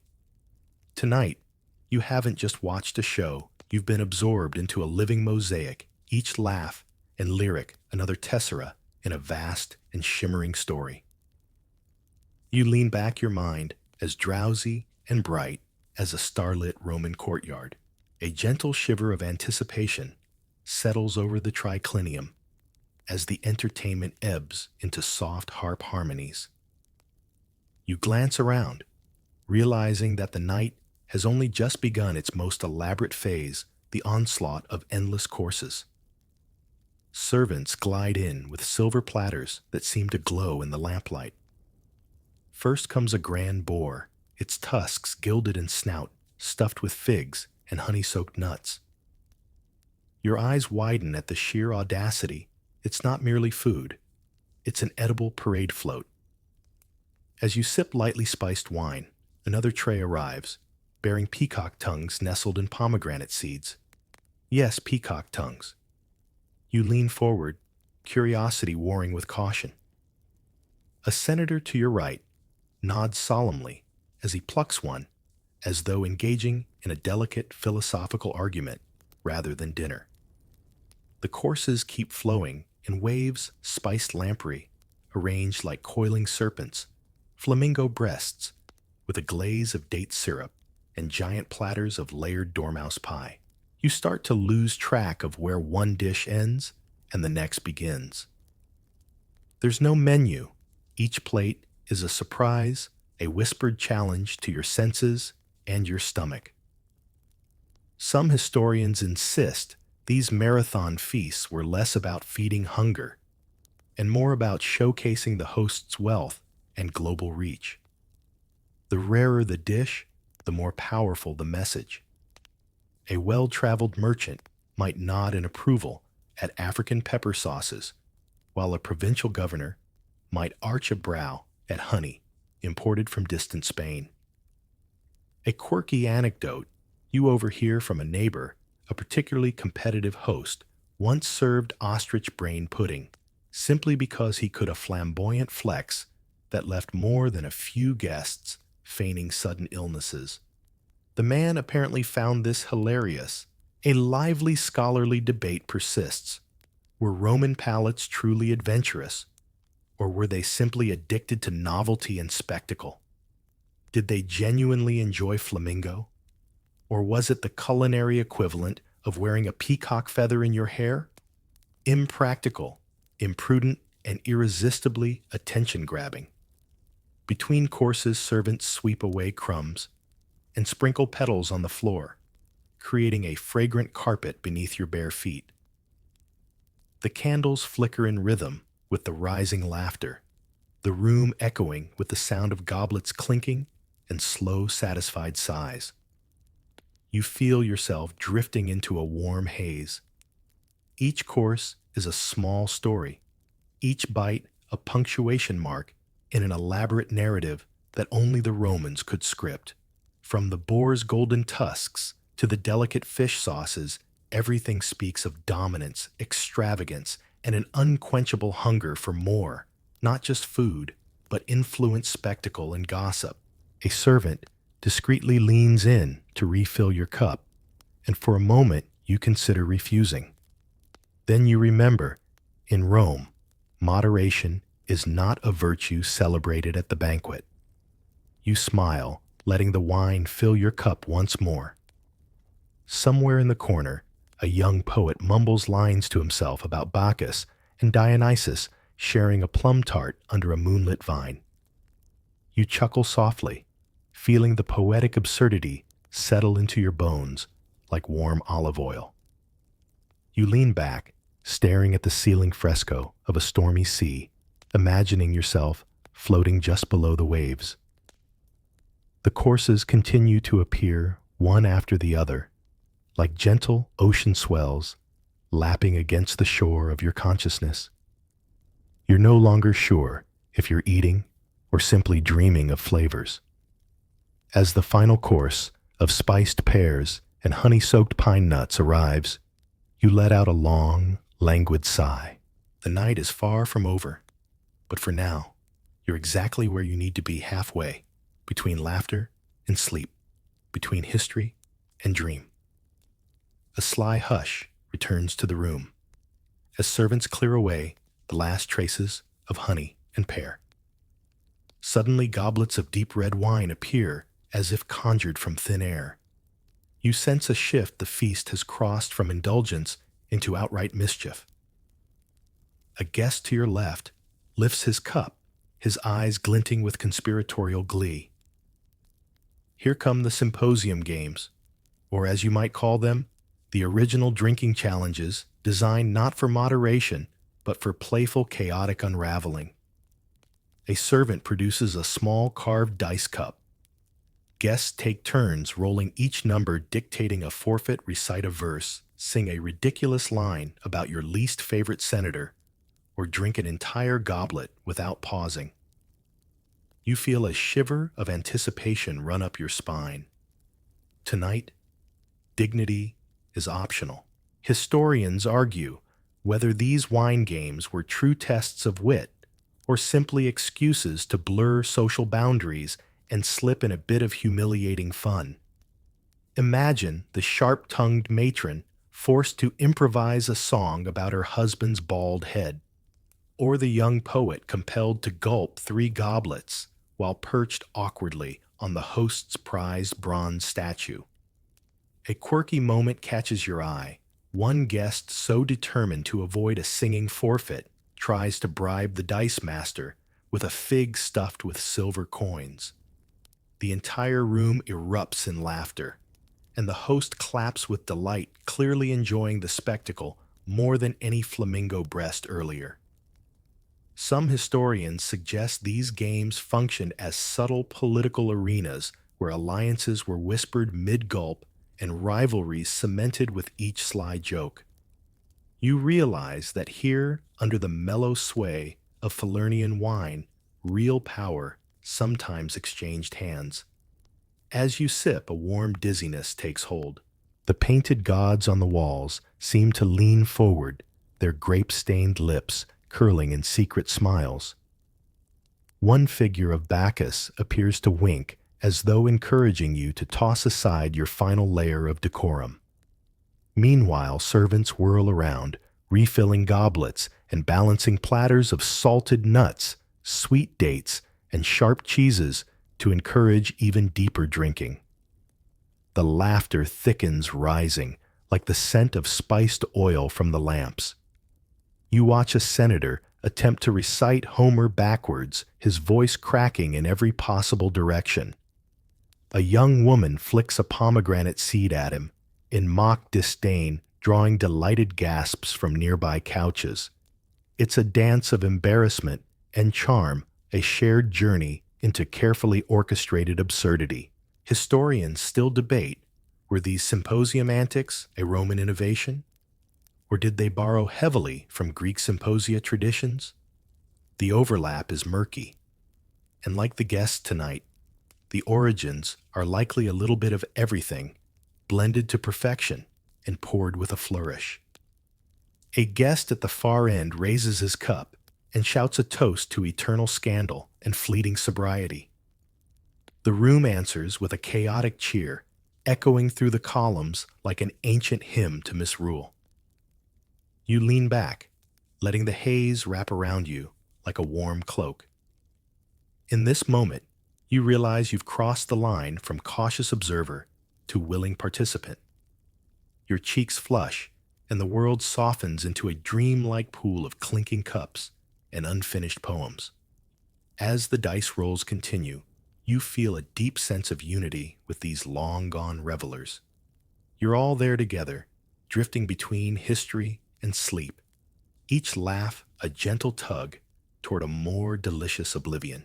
Your goblet is still half full when the next spectacle glides into the room, a silent parade of servants, bearing dishes on gleaming gilded plates that catch the candlelight like tiny molten suns. You blink momentarily, unsure whether it's the wine or the gold making your head swim. These plates aren't mere serving tools. In Rome, a dish's material could speak louder than the food it carried. You lean closer, tracing the delicate engravings, serpents coiled around laurel wreaths, mythic scenes of Venus rising from the sea, and Mars crowned by laughing nymphs. Each design a whispered promise of the host's wealth taste and global reach. A neighbor leans over, nearly spilling his olives. You know he slurs softly, some families spend more on one platter than on their entire vineyard. You laugh, though part of you wonders if he's exaggerating. Historians suggest he might not be. These plates were not just extravagant dinnerware, but investments passed down like haunted heirlooms. A particularly eccentric host might have a plate inlaid with tiny emerald chips, or one rumored to be carved from meteoric metal. While you haven't spotted any falling stars tonight, each new dish offers its own galaxy of gleaming flourishes. There's a scholarly debate about whether this obsession with gilded plates signified true cultural sophistication or merely a desperate scramble for attention. Was it refined decadence or just the ancient equivalent of an influencer's curated dinner shot? Perhaps both.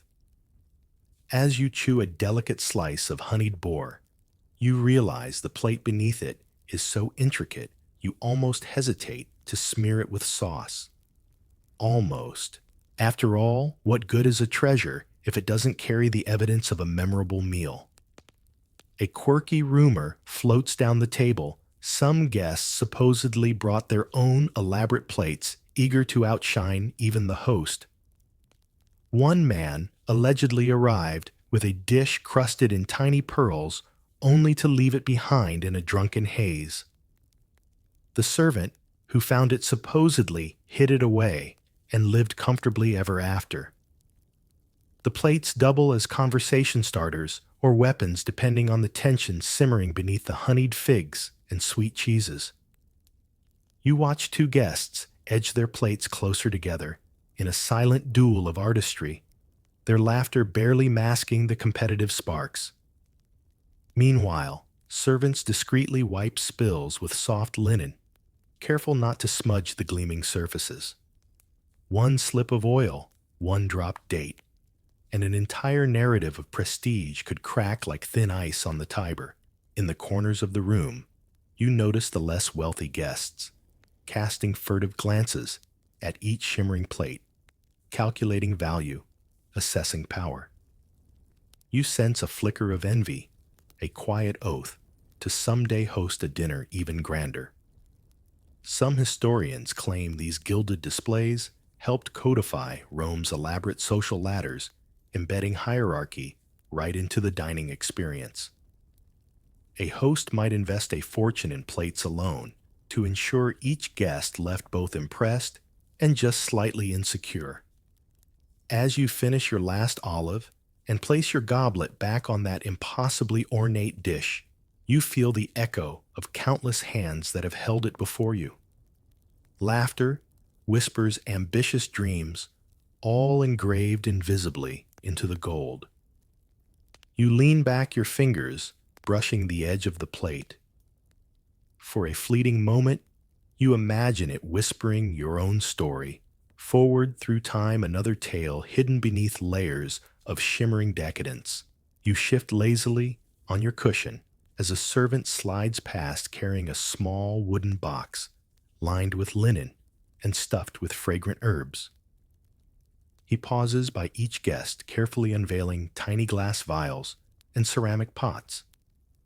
The air quickly thickens with sharp, spicy tangs that tickle your nose and make your eyes water in delight or terror. Tonight's next spectacle, the spice extravagance. Each precious pinch is a flex as potent as a senator's decree. Saffron from faraway eastern lands glows like captured sunset, while black pepper from India commands its own hushed awe. You watch as a matron dabs a sliver of long pepper onto her tongue, eyes widening in what might be ecstasy or mild regret.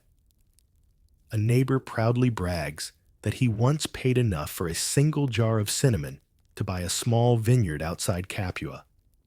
You laugh, and he joins you, though there's a flicker of pride gleaming behind his drunken grin. These spices weren't just flavor enhancers. They were edible emblems of conquest and connection, proof that your reach extended beyond Rome's gleaming marble gates. Historians continue to argue whether Romans genuinely loved the overpowering flavors or if spices merely served as status symbols, an edible equivalent of owning too many marble busts. Some believe Romans deliberately overspiced their dishes, flaunting wealth, rather than caring for subtlety, a culinary arms race in which each sprinkle of clove or cardamom was another victory. A curious aside, one dinner host reportedly served honey cakes flavored so intensely with mastic resin that several guests claimed they couldn't feel their tongues for hours. Another host, delighted, declared it the most exquisite silence in the empire. You lean forward as a servant offers you a bite of flamingo breast, dusted with ginger and coriander, each layer hitting your senses like tiny drums. It's sweet, sharp, then bitter, a culinary mosaic that leaves you blinking in wonder. You sip wine quickly, as if trying to chase the flavors back into some comprehensible order. A young poet at the next couch looks overwhelmed, scribbling frantic notes onto a wax tablet, likely describing this moment as an odyssey of the tongue. You catch his eye and smirk. You're both conspirators, now adrift in a spice-fueled fever dream. Between bites, you watch guests subtly gauge each other's reactions. Is that a grimace or a polite attempt at savoring every cough or delighted sigh becomes part of the dinner theater? The host, ever the puppet master, surveys the room like a general on campaign, noting who bows to culinary bravado and who merely endures it. There's something almost childlike in this performance, guests daring each other eyes wide as they sample unfamiliar powders and pastes. Yet beneath it lies a fierce pride.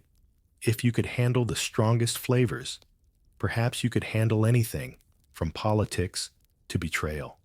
Servants periodically bring perfumed water bowls, allowing you to rinse your fingers and dab your lips, as if to grant a momentary truce before the next edible assault. You see a senator inhaling the steam with closed eyes, whispering something about the taste of victory. Some scholars suggest these spice displays were rehearsals for empire itself, small proofs of Rome's power to dominate and transform anything it touched, from distant trade routes to tiny seeds. Each bite was a statement.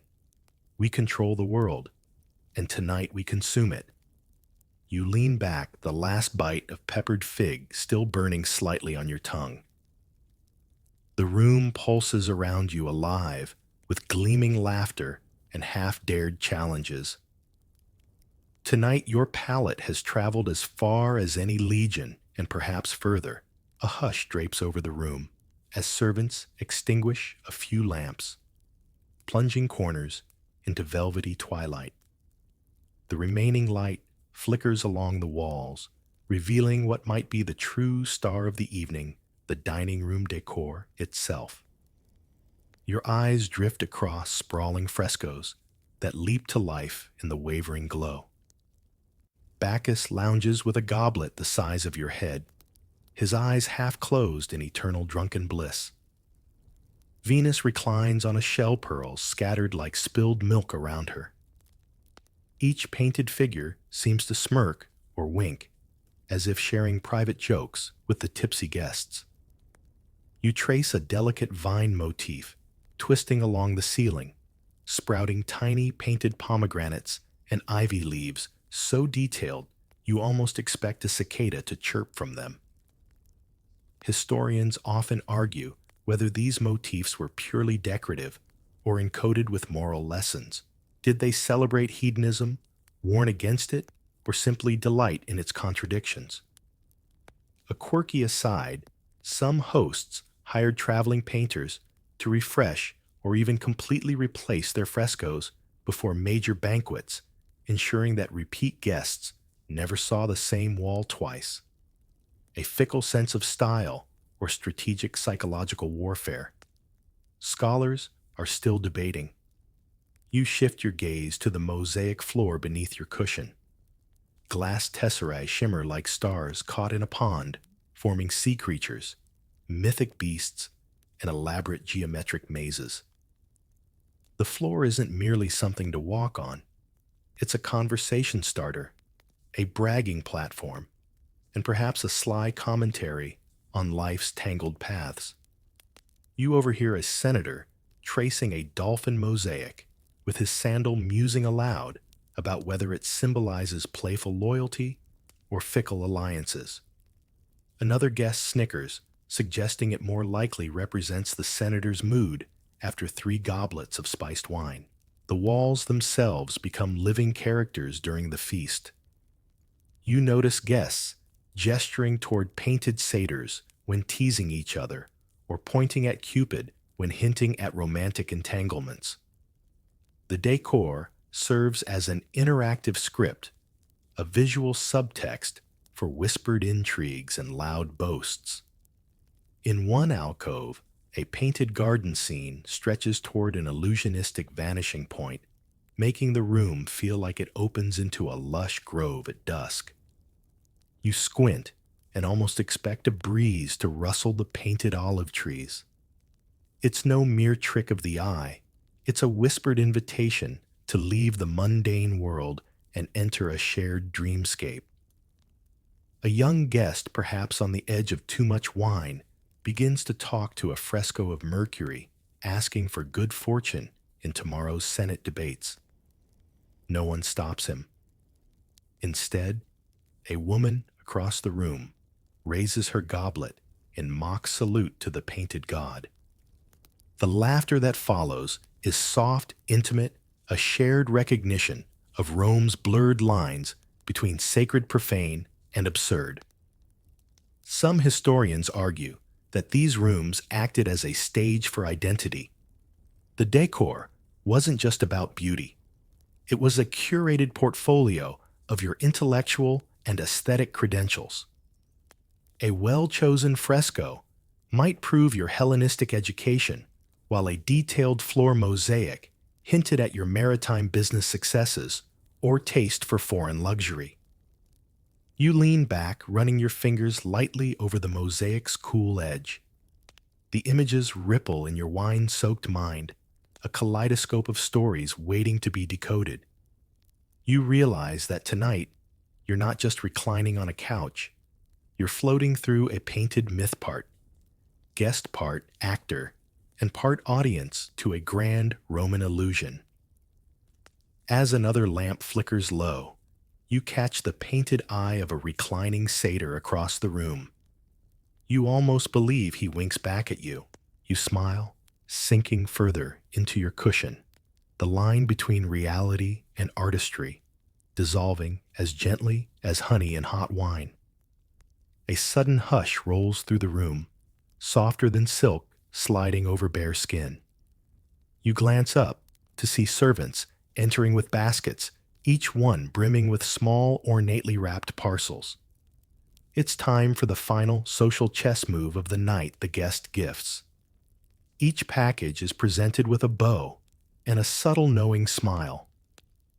You accept yours with cautious curiosity, fingers brushing the fine linen wrapping, tied with a delicate twist of olive branch. You peek inside a small jar of honeyed nuts, a wedge of hard cheese wrapped in fig leaves, and a delicate sachet of rose petals, perfumed so strongly you imagine them scenting your dreams. Across the room, a senator receives a miniature amphora of rare spiced wine, while a poet giggles at a tiny loaf of sweet bread shaped like a dolphin. Gifts aren't random.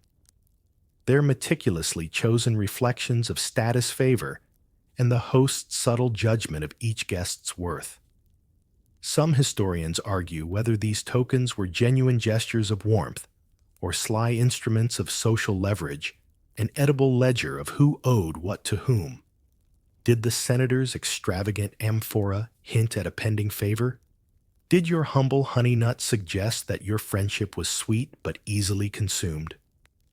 The debate is as endless as the Tiber is wide. A particularly quirky rumor tells of a guest who once received a single grape in a gold box, an insult so cutting it sparked a decade-long feud that historians still reference with a chuckle. As you study your own parcel, you can't help but feel it's an unspoken message. Perhaps the host admires your quiet attentiveness, or perhaps he simply ran out of dolphin bread. Either way, the gift becomes a final thread in the evening's tapestry of politics, alliances, and gossip.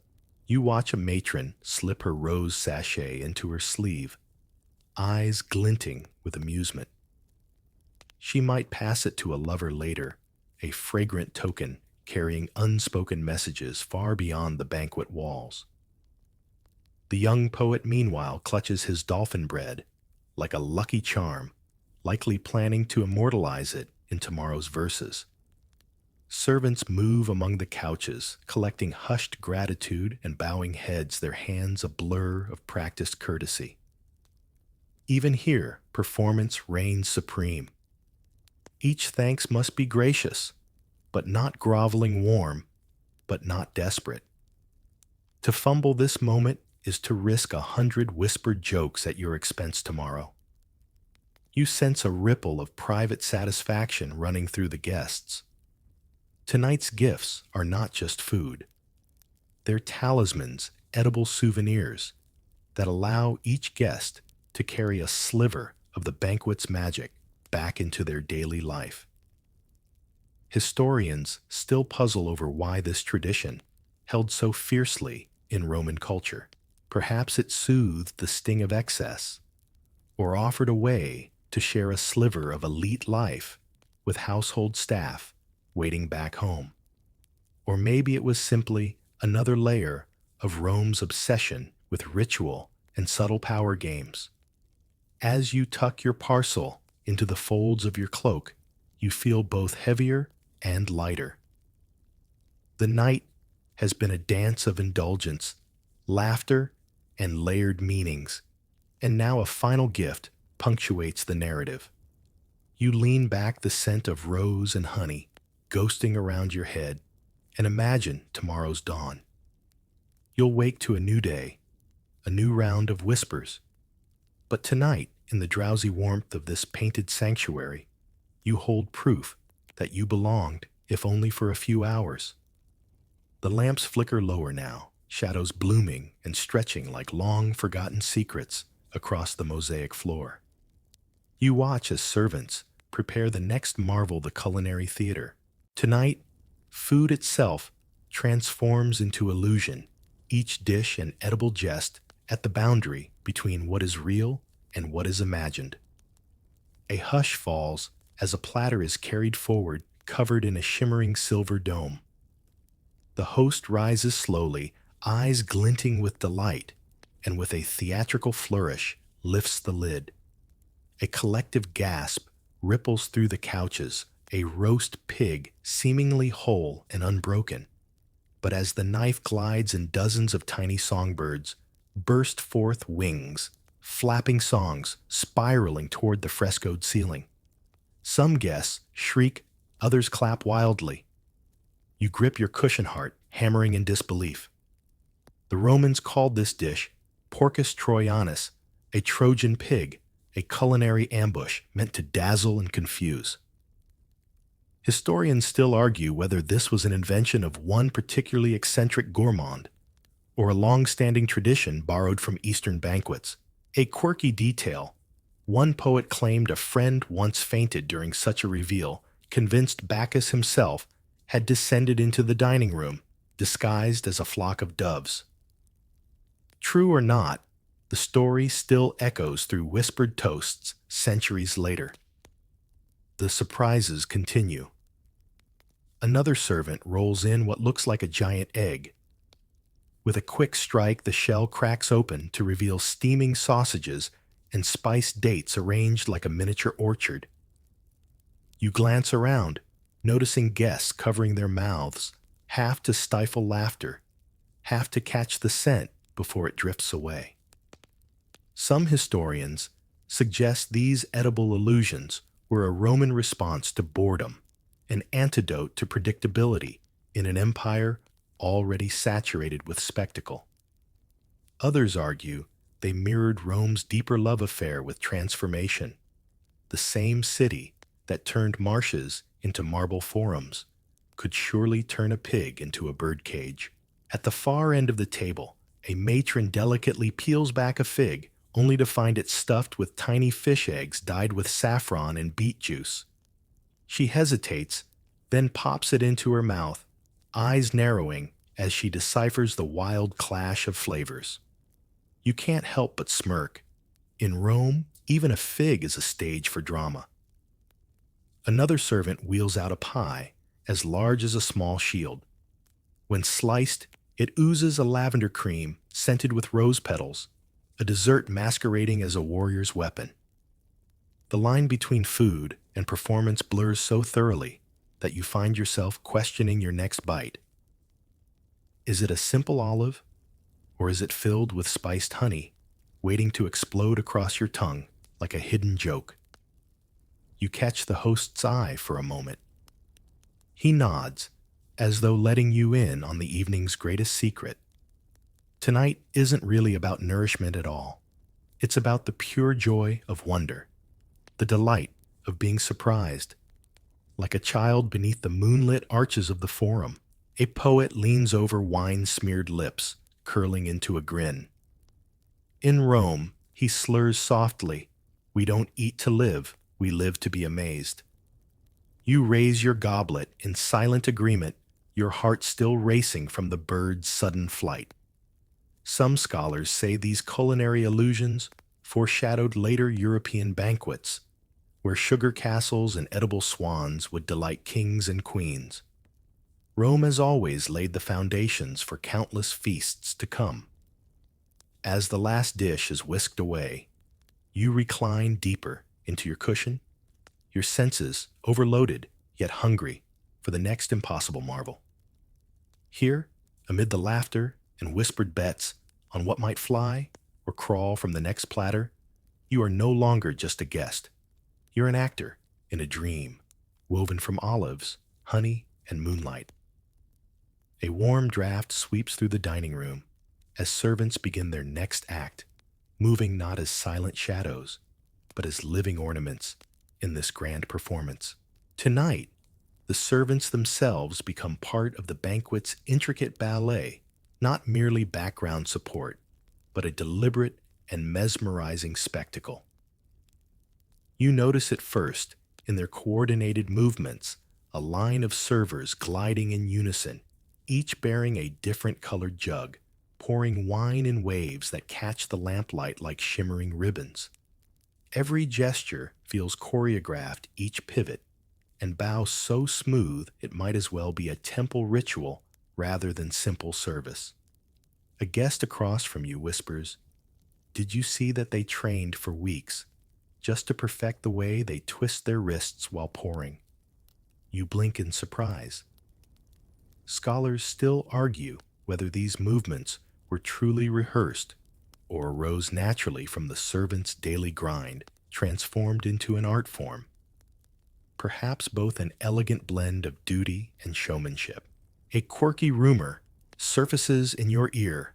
Some hosts allegedly held private competitions among their staff, rewarding the most graceful pourer or the swiftest platter bearer with gold rings or fine cloaks. The idea of a household Olympics where servants vied for favor seems almost too surreal to believe, yet so perfectly Roman in its theatricality. Elsewhere, a young servant balances a towering tray of honey cakes on one hand, twisting expertly between couches with an agility that would shame an arena acrobat. Another gracefully sprinkles rose petals along the floor as she walks, turning each step into a living garland. Some historians debate the moral edge of this display. Were these servants honored for their skill and artistry, or were they simply another layer of Roman indulgence turned into living luxuries for guests to admire? The ambiguity hums in the air, as thick and heady as the incense swirling around the triclinium. A woman beside you drops her fig, and within a heartbeat, a servant swoops in, catching it before it rolls beneath the mosaic dolphins. The guests applaud, laughter chiming like tiny silver bells. You can't help but marvel tonight. Even accidents become graceful vignettes in a larger feast-long play. In a corner, a servant with a harp-shaped jug drifts between couches, pouring a soft honey liqueur while humming a tune. You watch as guests lean forward, straining to hear each quiet note, their fingers tapping in lazy time. The servant's voice is so tender, it weaves into the fabric of the night as if each guest had a personal lullaby stitched into their wine. There's a moment where you lock eyes with a young servant who balances 3 amphorae on his shoulders, his brow steady despite the weight. For a brief instant, he smiles at you, a flicker of mischief passing between performer and audience, shattering the illusion of pure servitude. Historians suggest these servant spectacles mirrored Rome's obsession with layered realities, blending power, entertainment, and invisible boundaries. In a city that turned political debates into street theater and philosophy into public sport, why wouldn't dinner service become an elaborate ballet? A senator to your left jokes that he might hire a few of these servers to train his gladiators in footwork. The table erupts in knowing chuckles, each guest picturing wrestlers tripping over amphorae in a crowded arena. As you lean back, the final petals drift past your cheek, carrying a delicate scent of rose and burnt honey.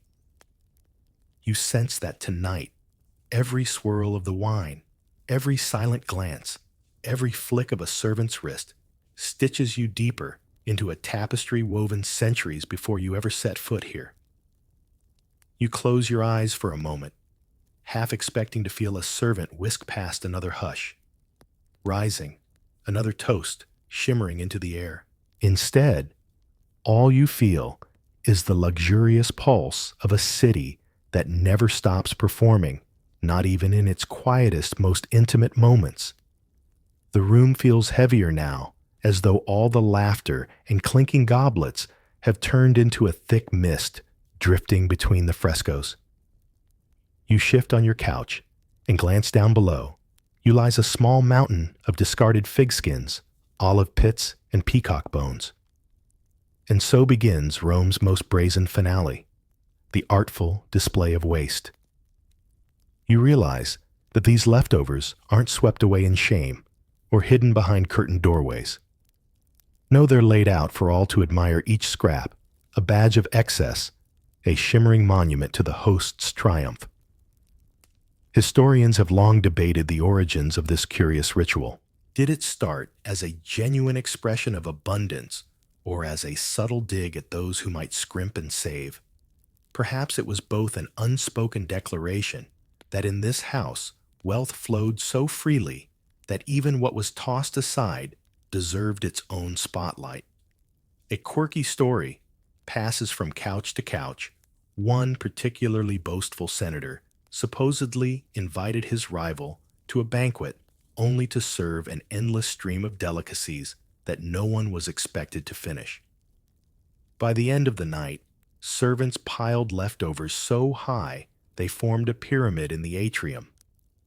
The senator then made a toast to the mountain of my generosity, sealing his reputation as both a master of hospitality and a cruel showman. You stare at the tiny fish bones at your feet, sparkling under the lamplight like lost jewelry. Across the room, a young poet sketches the shapes of discarded dormouse shells, whispering lines about the ghosts of dinners past, and giggling between verses. Nearby, a matron waves away a servant who offers to clear her pile. She gazes at her refuse like an artist inspecting her masterpiece. Guests around her nod approvingly, one even raising a goblet in her honor. Tonight, waste isn't a moral failing, it's a trophy. Some historians argue whether this practice trickled down from religious offerings, echoing the symbolic sacrifices of grain and wine to the gods. Others claim it was simply an exaggerated echo of Rome's love for performative power. If you could afford to throw away the empire's rarest spices and most exotic meats, what couldn't you conquer? A whisper from your right pulls you from your reverie. A young merchant confesses he once tried to replicate such a feast, but ended up reusing his leftovers as humble pottage the next day. He laughs embarrassed, but defiant. Tonight, he watches carefully, plotting how he might someday rival these displays without bankrupting himself entirely. Servants move carefully between couches, stepping around the small heaps with the reverence of priests navigating sacred offerings. They do not remove the waste, but arrange it subtly, as though sculpting fleeting monuments of gluttony and pride. You lean back, the wine warmth buzzing in your veins, and marvel at this final irony. The true measure of a feast isn't the finest dish or the loudest laugh, but the splendor of what remains uneaten. A Roman banquet is a paradox made visible, a place where extravagance demands a stage even in its own demise. Some guests now slip off their sandals and rest their feet among the scraps, as if soaking in the afterglow of victory. You follow suit toes, brushing olive pits and honeyed fig skins. It's strangely comforting, a tactile reminder that tonight's indulgence will be whispered about long after the last lamp flickers out. You close your eyes, drifting somewhere between a dream and a memory. Around you, the piles gleam softly, silent testimonies to an empire's hunger for more pleasure, more spectacle, more proof that no luxury is too fleeting to flaunt. A gentle rustle stirs you from your cushion's embrace. Around you, guests begin to rise slowly, unsteadily, as if waking from a collective dream. The wine haze clings to their movements, and they gather in small clusters, drifting toward the garden paths beyond the dining hall. It's time for the final act of the night, the after-party ritual. You slip into your sandals, feet brushing against olive pits and scattered rose petals. A cool breeze slides in from the courtyard, carrying the mingled scents of cypress and lavender. You step outside where moonlight washes over the marble colonnades, turning every stone into a quiet echo of the feast inside. In small groups, guests begin to wander the manicured paths, a slow, looping promenade meant to aid digestion, or so they claim. But you sense it's more than that. These moonlit strolls are where whispered alliances solidify, rivalries simmer anew, and gossip finds fertile soil. Historians often debate whether these walks were born of genuine health advice, or if they offered a more discreet space for plotting and intrigue, perhaps both. A senator might lean close to a general, whispering about troop movements under the veil of night, while a poet recites half-remembered verses to a giggling matron leaning on his arm. A quirky footnote: some sources claim guests would discuss every detail of the dinner during these walks, rating each dish and dissecting each scandalous slip of the tongue as though they were judges at a gladiator match rather than participants in a meal. One record even describes a host so obsessed with feedback that he hid behind hedges to eavesdrop on these critiques. You trail behind a pair of older men arguing over whether the honey-soaked dormouse or the peppered flamingo deserved top honors. Their hands gesticulate wildly, and their sandals scuff against the gravel, punctuating their culinary debate like drumbeats. In another corner of the garden, a young woman sits on a low stone bench, fanning herself with a laurel branch. She sighs deeply, staring at the moon as if trying to decode its silvery riddles. You almost hear her whisper to herself, replaying the evening's glances, flavors, and tiny triumphs. A servant passes by with a jug of water, flavored with mint and rose petals, offering gentle sips to soothe overworked palates. You accept gratefully, feeling the coolness slide down your throat like a quiet midnight promise. Some historians argue these dawn walks mark the true end of the banquet and unmasking, after the elaborate illusions, a return to something close to sincerity. Yet even here, each sigh, each shared glance is a chess move. The game never fully stops. As the first hint of dawn brushes the sky, guests start making vague plans for future banquets. Promises are exchanged like borrowed cloaks, warm and temporary. You sense that each guest leaves carrying invisible notes, scribbled in their minds, which alliances to nurture, whose scandal to spread, which new dish to boast about at their next feast. You pause beside a low hedge, tracing the dew on its leaves. Around you, the garden shivers with the laughter of ghosts, echoes of all the deals struck, and hearts teased under the stars. You inhale deeply, filling your lungs with the cool, fragrant air, and realize the walk is more than a ritual. It is the banquet's quiet coda, a soft, dreamy descent from golden spectacle to the pale hush of morning. As guests finally begin drifting toward the gates, you linger a moment longer. The moon is slipping away, and with it tonight's stories. You watch the last few figures fade into the city's early light, each carrying a piece of the night's alchemy stitched into their cloaks. The garden empties slowly, as though each guest resists leaving the shimmering cocoon of moonlight and perfume. You pause at the threshold, one foot inside the atrium, the other still brushing the dew-kissed stones. Tonight's banquet is over, but its echoes spiral through your mind like distant harp notes. As you step back inside, the triclinium now resembles an abandoned stage.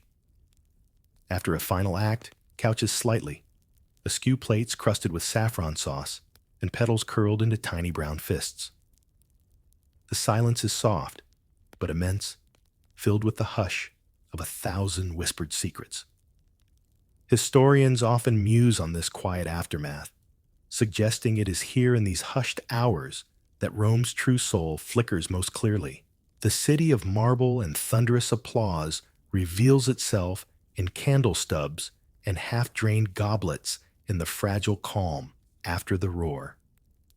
A quirky theory whispers through academic circles that each banquet leaves an invisible residue, a sort of psychic perfume clinging to walls and floors, saturating them with laughter, betrayals, and drunken verse.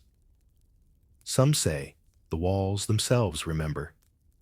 You wander slowly around the room one last time. A forgotten sandal rests beneath a couch. A napkin soaked with fig syrup clings to a mosaic dolphin.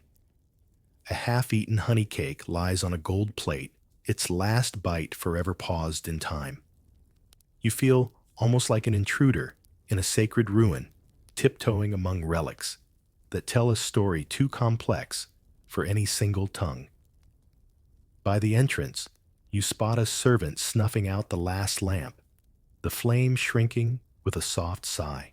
The gentle darkness pools around your ankles, and you sense the world outside beginning to stir merchants, readying their stalls. Watchmen yawning into the mist, dogs barking at phantom shadows. You draw your cloak tighter, feeling the weight of the night settling on your shoulders like a friend's sleepy embrace.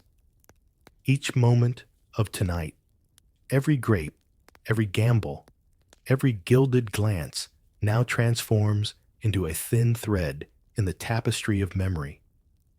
Some scholars argue these feasts laid the foundations for modern fine dining, inspiring today's elaborate tasting menus and immersive restaurant experiences.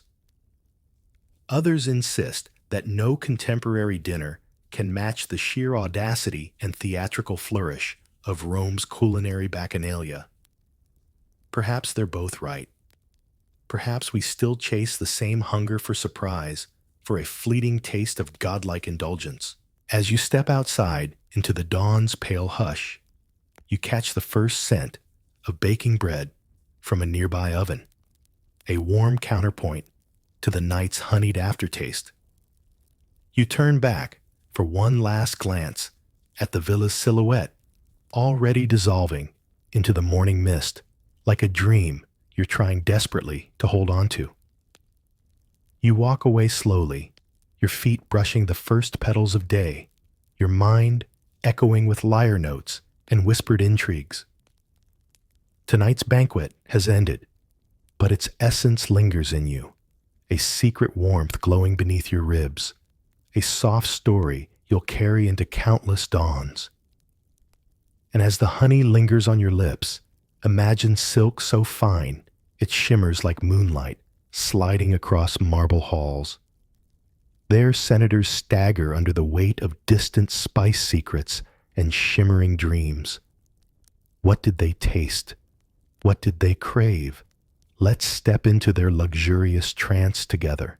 Picture a Roman senator draping himself in silk so fine it might as well have been spun from moonlight. He stumbles through marble halls, trailing rumors of spice caravans and secret sea lanes. What did he taste? What did he dream of? And why did these distant luxuries hold such hypnotic power over an empire so sure of its own grandeur? You wander into a dusty warehouse on the edge of Ostia's bustling docks. The air inside hums with the chatter of traders who don't share a language, but share a hunger for profit, for rumor, for the shimmer of silk that flickers like liquid moonlight under torchlight. You can almost taste the salt of the sea, mixing with the earthy sweetness of sandalwood crates and the peppery sting of secret spices. Imagine it, the Silk Road wasn't a single road, but a vast, snaking web. Caravans slithered from the heart of China through the burning deserts of Central Asia, crawling cautiously past Persian watchtowers into the eager hands of middlemen who would eventually coax the goods onto ships bound for Alexandria or Antioch. From there, Roman merchants risked storms, pirates, and unpredictable taxes to carry these fragile treasures back home. The silk itself was so mysterious that Roman authors believed it grew on trees, a shimmering forest wonder that shed its gauzy bark for lucky hands to gather. Historians still argue whether silk fever truly destabilized Roman economics, or if senators exaggerated to justify new taxes. We do know that by the 1st century, CE Rome was hemorrhaging gold eastward in exchange for silk, an irony not lost on the more cynical writers of the day. Pliny the Elder, always ready with a dry aside, lamented that Rome's women draped themselves in clothes so thin that their modesty was reduced to a whisper. As you slip deeper into the quiet port, your imagination drifts. You see Chinese traders carefully counting Roman coins, some crooked, some shaved, each carrying the ghost of 100 grubby fingers.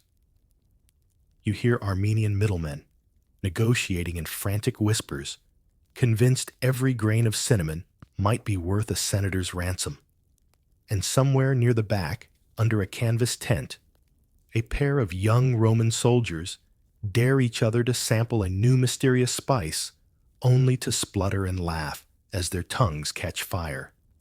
Rome's obsession with silk wasn't limited to fashion. These shimmering threads also signaled power, even defiance.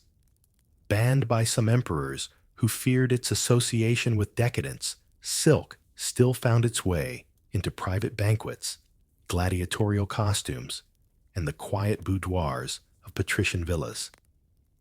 The push and pull between austerity and indulgence danced through Roman society like a wisp of perfume, intangible but unforgettable. A quirky detail emerges in some ancient gossip scrolls. Certain senators commissioned cloaks so see-through that dinner guests spent more time staring than eating. It makes you wonder, did they truly want to impress or simply scandalize? Maybe both. In an age without social media, perhaps silk was the original thirst trap. Historians still puzzle over how much the silk trade directly influenced Rome's shifting foreign alliances. Was it simply about silk, or did it create deeper dependencies on Eastern merchants and caravan leaders? Some suggest that entire embassies were arranged under the pretext of gifts hiding commercial ambitions beneath layers of flowery diplomacy. Now, step back into the warehouse. Feel the echo of clogs on the planked floor, the flicker of oil lamps lighting up bolts of fabric so fine they seem unreal. The air thickens with the scent of sweat resin and dreams of far-off lands. Rome's appetite for silk wove a cultural tapestry as intricate as any loom's work, binding distant cities in fragile strands of gold and gossip. As you drift from one crate to another, you can almost hear the rustle of future scandals, the gentle murmur of senators plotting their next exotic display. Each bolt of silk hides 1,000 silent confessions and whispered promises from the East.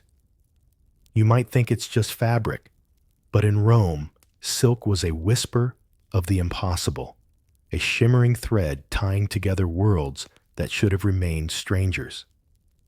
Somewhere in the distance, a harbor bell tolls. A final cart lurches away under moonlight, leaving you alone with the ghosts of traders and the scent of faraway forests.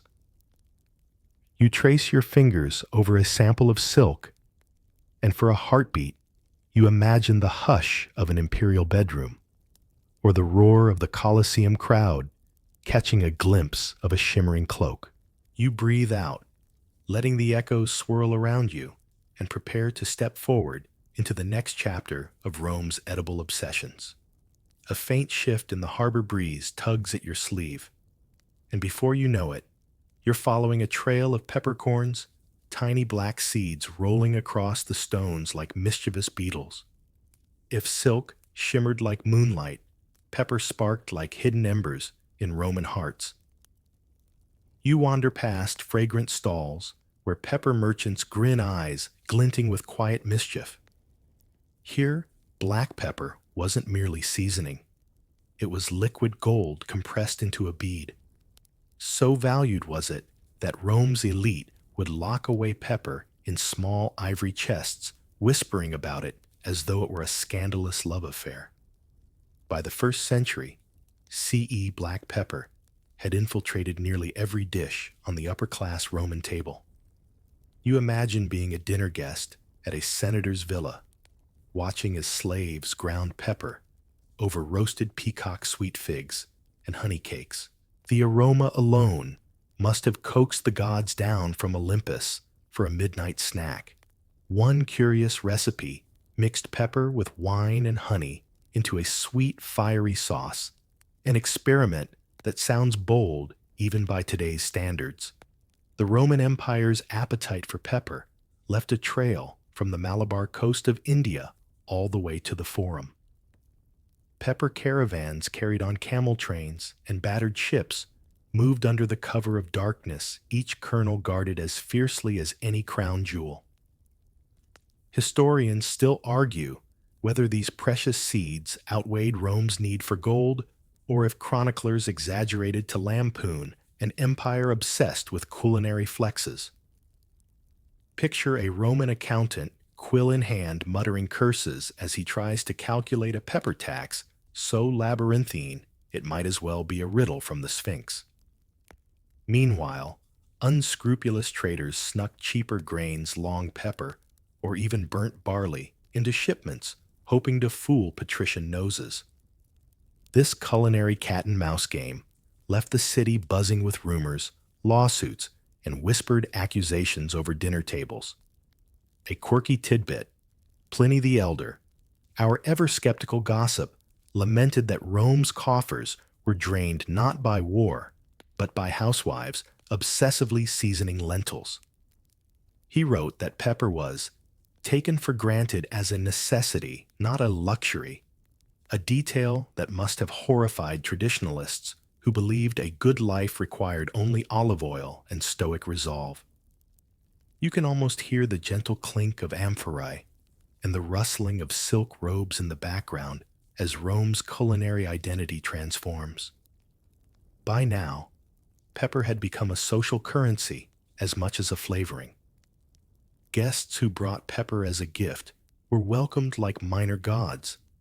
Those who arrived empty-handed might as well have worn sackcloth. Scholars still puzzle over pepper's dual symbolism. Was it truly about taste, or was it a signifier of power and connection to distant lands?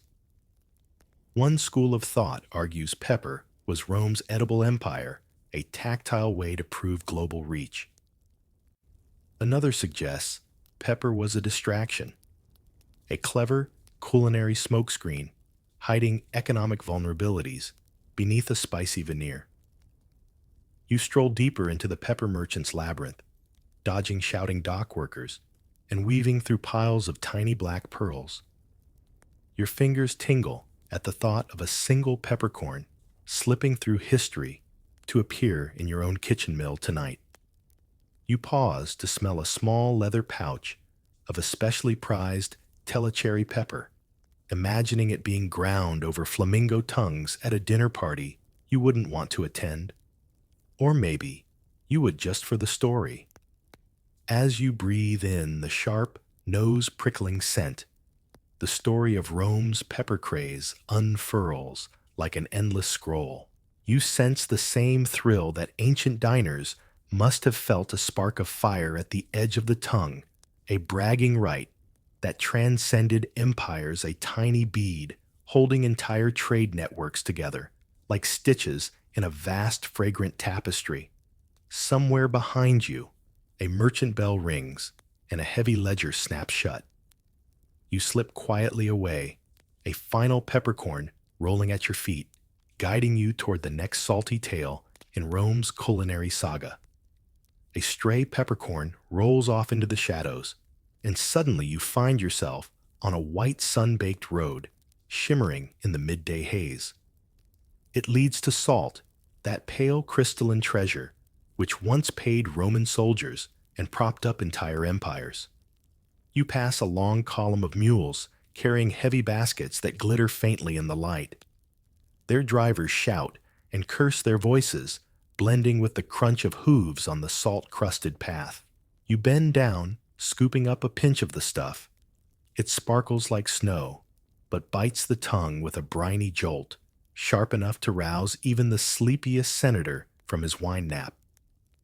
Salt wasn't just a seasoning for Romans, it was a symbol of power and permanence. The Via Salaria, Rome's famous salt road, ran straight to the heart of the city, feeding both its hungry citizens and its sense of destiny. Roman soldiers were sometimes paid in salt, a practice that may have given us the word salary. Historians still debate if this payment was literal or simply a clever metaphor for value and loyalty. But the image of a legionnaire carefully counting out his grainy wages in a smoky tent feels too poetic to dismiss entirely. It wasn't just soldiers and emperors who revered salt. Salt was so essential to Roman religious life that no official sacrifice could proceed without a pinch sprinkled on the flames. It acted as a culinary glue, a spiritual bridge, and a silent tax collector all at once. A quirky detail in certain rural villages, parents would rub newborn babies with salt to ward off evil spirits and bad luck, a superstition that might sound harsh today, yet it carried a deep symbolism of purification and protection. Imagine a tiny Roman infant squealing as a grandmother performs this ritual under a smoky kitchen ceiling, convinced she's sealing the child's fate against invisible foes. Scholars still argue over how much Roman salt monopolies contributed to regional conflicts. Did Rome's thirst for control over salt routes fuel certain border skirmishes? Or were these wars merely dressed up in salty pretexts to hide more pragmatic land grabs? Some suggest the salt trade's profitability created secret alliances and betrayals as sticky as garum fish sauce. As you drift along the salt road, you sense the endless march of caravans stretching behind you, mules, donkeys, exhausted men with brine-burned hands. You hear the sigh of a merchant counting each grain, knowing a single spilled basket might spell ruin. The air feels drier here, the horizon painted in thin white strokes, like a delicate brush on an amphora. Further ahead, you notice a small roadside inn where weary travelers gather for pickled vegetables and gossip. Over mugs of sour wine, they exchange rumors of new salt mines in Hispania and whisper about shortages that could send prices spiraling. You catch fragments of half-remembered curses against tax collectors and watch as a young boy tosses salt grains into a fire, watching them crackle like tiny stars.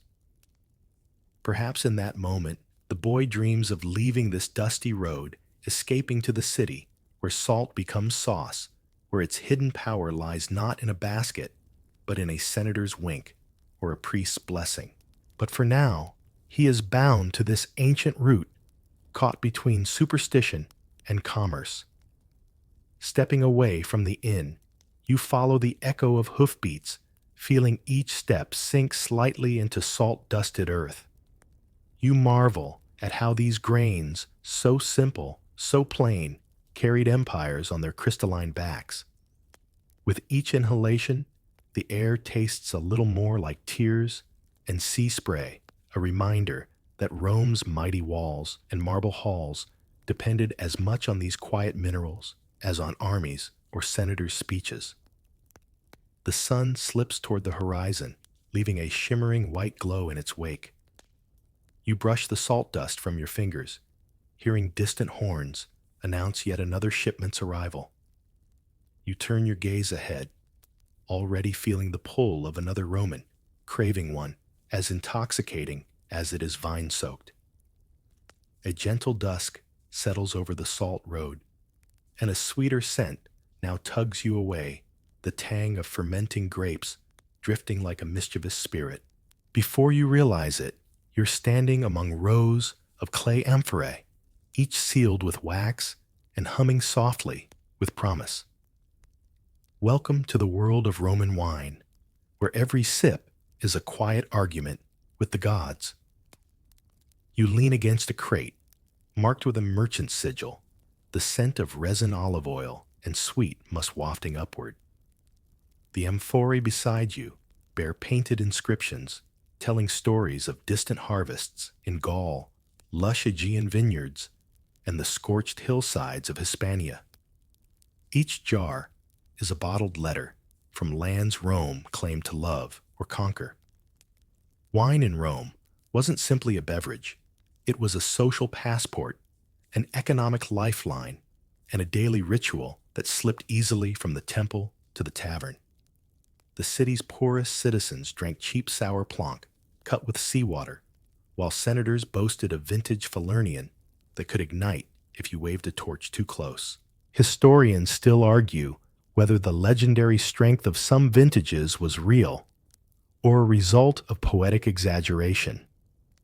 Either way, it was the perfect brag at a dinner party where gladiator gossip and philosophical debates mingled like spilled honey and vinegar. A quirky detail, some Romans flavored wine with everything from myrrh to pitch to crushed violet petals. The results ranged from divine nectar to what Pliny the Elder might call liquid regrets. In certain wealthy circles, a purple tongue was considered a sign of elite sophistication, proof you'd sampled the most extravagant infusions. You slip into the mental fog of a drunken festival, picturing citizens stumbling along torchlit streets, chanting slurred praises to Bacchus. Along the Mediterranean amphorae clink aboard cargo ships, their fragile necks swaddled in straw like infants. You can almost hear the captain's heartbeat quicken when waves slap against the hull. One slip, and months of labor and profit vanish into the salty abyss. Historians still puzzle over how wine shaped Roman foreign policy. Did trade agreements really pivot on preferred vintages? Did bribes flow more smoothly when accompanied by an amphora of the right blend? One camp argues that wine was a subtle diplomat slipping through diplomatic cracks with more grace than any senator's speech. Another suggests it was just another tax loophole cleverly disguised as a cultural export. In the countryside, farmers carefully nurtured their vines, whispering to the leaves like old friends. During harvest festivals, young lovers might vanish between rows of heavy grapes, emerging hours later, purple-stained and giggling. In Rome itself, crates of wine arrived daily, unloaded with the same reverence as temple offerings. You imagine a patrician woman dipping her finger into a fresh amphora, deciding if this batch would impress her rivals or send them smirking home. The wine didn't stop at Rome's gates. You picture clay shards discovered in shipwrecks off the coast of France and British marshes, even buried beneath Germanic forts. Amphorae acted like ancient postcards, each fragment carrying whispers of Bacchic joy to lands far beyond the city's marble columns. Back in the port, you watch a warehouse scribe recording inventory by lamplight, each amphora marked with codes denoting region quality and tax status. The scribe's face is lined from years of tallying wine that might vanish overnight if the tides or taxmen conspired against him. Somewhere nearby, a tipsy trader hums an old love song to his jars, half believing they listen and forgive his debts. As moonlight kisses the dock, the last jug is lifted onto a cart. You trail your fingers over the sticky residue clinging to the crate's edge, a sweet, earthy perfume that lingers in your mind. You inhale deeply, feeling your own breath carry you from the vineyards of Gaul to the sunlit terraces of Pompeii. Each sip, each spill, a bridge spanning continents and centuries.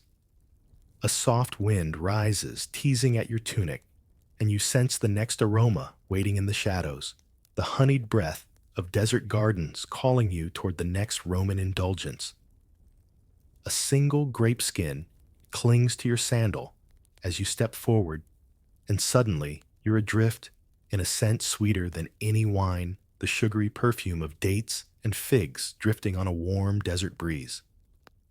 You find yourself at a bustling market stall shaded with woven mats, where merchants fan away flies and tempt passers-by with glistening trays piled high with sticky jewel-like fruits. Imagine a Roman general returning from campaign parading triumphantly through the forum with sacks of dates as precious as the enemy's stolen standards. These fruits weren't just treats. They were messages from distant oases, whispering of foreign gardens and palm groves shimmering in the heat. To a Roman palate accustomed to olives and grain, a single fig was a decadent love letter from the sun. Dates and figs traveled from North Africa, Judea, and the Arabian Peninsula in caravans that rattled like traveling circuses. Along the way, they absorbed the scents of incense, camel sweat, and countless fireside stories. By the time they arrived in Rome, these fruits had acquired more than just sweetness. They carried legends, prayers, and jokes from 1,000 desert nights. Historians still argue whether Rome's appetite for these sweets helped strengthen alliances with desert kingdoms, or simply drained the treasuries on sugar highs. Some suggest these imports were diplomatic bribes masquerading as dessert.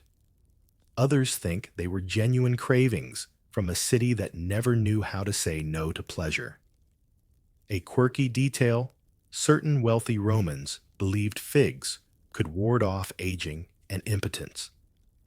There are rumors of senators gorging themselves on entire platters before important votes, convinced that a fig's soft flesh could harden their resolve, or at least their reputations. You picture a dignified old man, robes parted, stuffing figs into his mouth, as if each one contained a personal pep talk.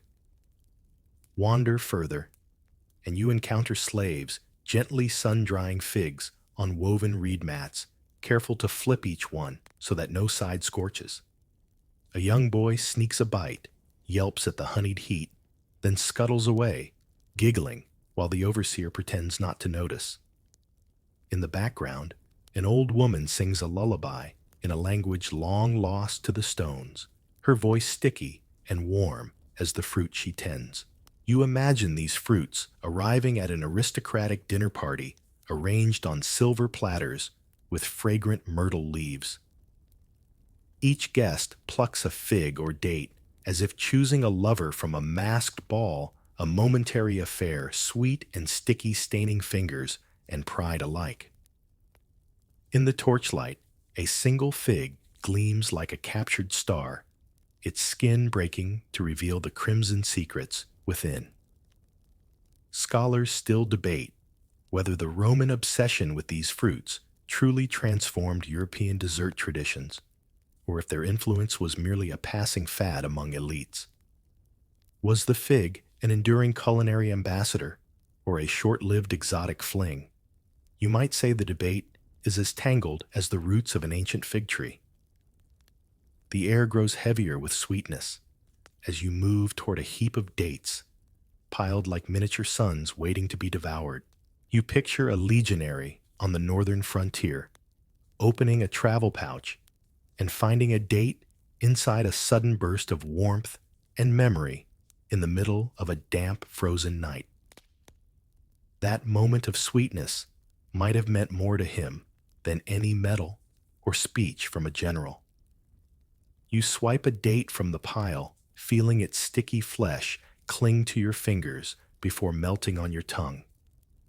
You can almost hear the soft crunch of its tiny seeds echo through your head, the taste stretching across centuries, a quiet testament to Rome's endless hunger for the world's pleasures. Behind you, another cart rolls up brimming with fruit fresh from desert gardens. Somewhere beyond the flickering lamps, the scent of the sea mingles with the promise of another strange delicacy waiting to be unwrapped in this empire of appetites. A single fig seed lingers on your lip as you step into a new scent, sharper, saltier, and somehow both familiar and alien. You follow your nose to a courtyard where enormous clay vats bubble under the sun, each one exuding a fishy perfume that might drive away the faint-hearted but entices you forward like a mischievous whisper. Welcome to the world of garum Rome's notorious fish sauce that made or broke friendships, fortunes, and dinner parties. If dates and figs were Rome's flirty love letters, garum was its pungent, uncensored confession. You watch as workers stir the vats with long wooden paddles, their arms glistening with sweat and fish oil. Eager traders dart about with small amphorae, carefully scooping this salty treasure for immediate shipment. Fish heads bob under the brine like ghostly oracles, offering their secrets to the sun. Garum wasn't simply a sauce, it was an empire-wide phenomenon, a culinary backbone binding patricians and plebeians alike. A mainstream historical fact, garum factories dotted the coasts of Spain and North Africa, becoming crucial economic hubs. They exported not just sauce, but also an intoxicating promise of Roman sophistication. To serve garum at dinner was to declare allegiance to a culinary empire larger than any border on a map. A quirky detail, certain recipes called for different grades of garum. The finest liquamen was as prized as perfume, while muria, a rougher version, might be used on street food, or even as a makeshift antiseptic. You picture a haughty senator dismissing his guests' garum as farmhand swill, only to find the same jar at his own villa weeks later relabeled and celebrated. Historians still argue whether garum's widespread trade influenced Roman diplomacy or simply piggybacked on existing networks. Was garum a tool for building friendships across provinces, or did it simply ride along on the same wagons as wine and olive oil? Some scholars claim garum was as much a political lubricant as an ingredient, while others dismiss this as romantic nonsense stirred up by later writers. Imagine a weary legionary on Hadrian's wall, opening a small jar of garum from Hispania and pouring it over barley gruel, each bite transforming rain-soaked misery into a fleeting echo of sun-drenched Mediterranean afternoons.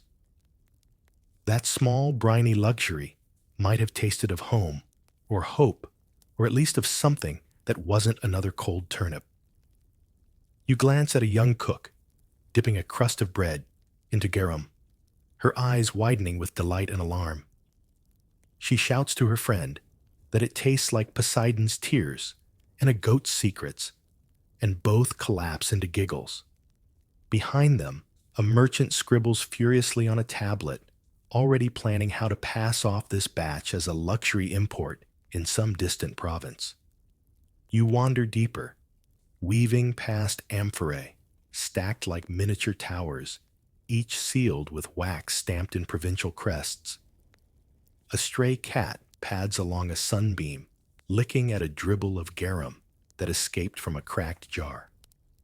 The smell clings to your hair, your tunic, even your daydreams, until you almost feel like a walking dinner invitation. Scholars still puzzle over garum's decline. Did it vanish because tastes changed, or because trade routes shifted and the prized fish stocks vanished? Some even suggest garum never really disappeared, but merely transformed into modern condiments, hiding in plain sight under new names and labels. As evening settles, the courtyard glows golden, casting long shadows over bubbling vats. The last merchant heaves an amphora onto his cart, the wheels creaking under its liquid cargo. You sense the road ahead, one of grain ships and dusty caravans already whispering to you, promising the next chapter in this endless Roman feast. You take one last inhale of the heady, salty air. Somewhere a dog howls and a trader sings a half-drunk sea shanty about love betrayal and fish sauce fortunes. You smile, stepping lightly past him toward the echo of grain fields waving under an African sun. The scent of garum fades behind you, replaced by the dry, rustling murmur of wind through endless fields of golden grain. You find yourself in the port of Carthage, watching ships being loaded with pale sacks so massive they resemble sleeping leviathans. Rome's insatiable stomach depended on these shipments. Without them, the empire's grand banquets would collapse into sullen, grumbling assemblies. You step aboard a grain ship, feeling the gentle sway under your feet as sailors haul up the sails. The grain here is North African durum wheat and barley, the lifeblood of Roman bread and porridge. Carthage alone could feed a third of Rome. The granaries stood like silent fortresses against famine and civil unrest. Historians still argue whether these trade networks were Rome's greatest strength or a dangerous dependency. Did they unify the empire through shared bread, or did they leave the capital vulnerable to distant droughts and foreign sabotage? You watch slaves shuffle up the gangplank, balancing baskets on their heads.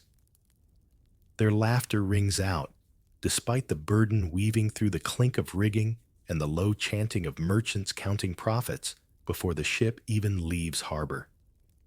A quirky detail: some grain inspectors carried small iron teeth tools they used to chomp directly into the sacks to check quality. You picture a fussy official spitting kernels into the sea, grumbling about the audacity of subpar Sicilian barley. Once ashore in Rome, this grain was ground into flour, transformed into flatbreads, pulls a sort of porridge, and elaborate festival loaves, molded with images of gods or emperors. A common man's meal might include little beyond this bread, and perhaps a handful of olives or a trickle of oil. Yet it symbolized his place in the empire as surely as a senator's embroidered toga. Scholars still debate whether the free grain dole, the famed annona, pacified the masses or deepened their dependency. Did it create a loyal citizenry, or simply a city addicted to handouts, ready to riot the moment the shipments faltered? The grain dole is often painted as Rome's generosity, but you suspect it was also a quiet bribe to keep the forums peaceful. You drift through a Roman bakery at dawn, the air thick with warmth and ash. Young bakers stomp dough with calloused feet, humming folk songs in languages that blend together like simmering stew. You reach for a cooling loaf, feeling the rough crust scratch your fingers before the steam hits your face like a morning blessing. Outside, a mother scolds her son for stealing a chunk of bread, threatening to trade him to a Gallic sausage maker if he misbehaves again. He pouts, his cheeks smeared with flour, and dashes off with the crust anyway. You can't help but chuckle. Some culinary rebellions are eternal.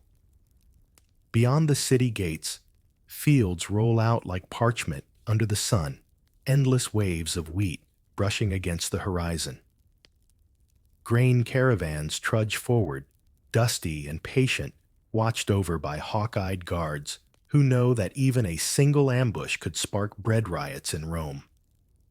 A quirky side thought: archaeologists once found charred loaves in Pompeii's ruins, frozen mid-bake by Vesuvius's wrath. The bread is marked with stamps showing the bakery's name, like an ancient version of branding. You imagine those bakers' flour still clinging to their arms, suddenly turned into statues by ash, a strange, solemn testament to the centrality of grain in Roman life.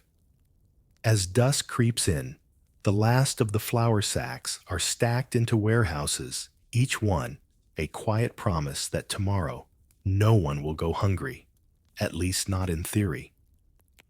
You taste a crumb of barley flatbread, grainy and humble, but somehow luminous with all the empires it passed through to reach your mouth. Behind you, a lantern swings in the breeze, its soft glow calling you toward the next delicacy.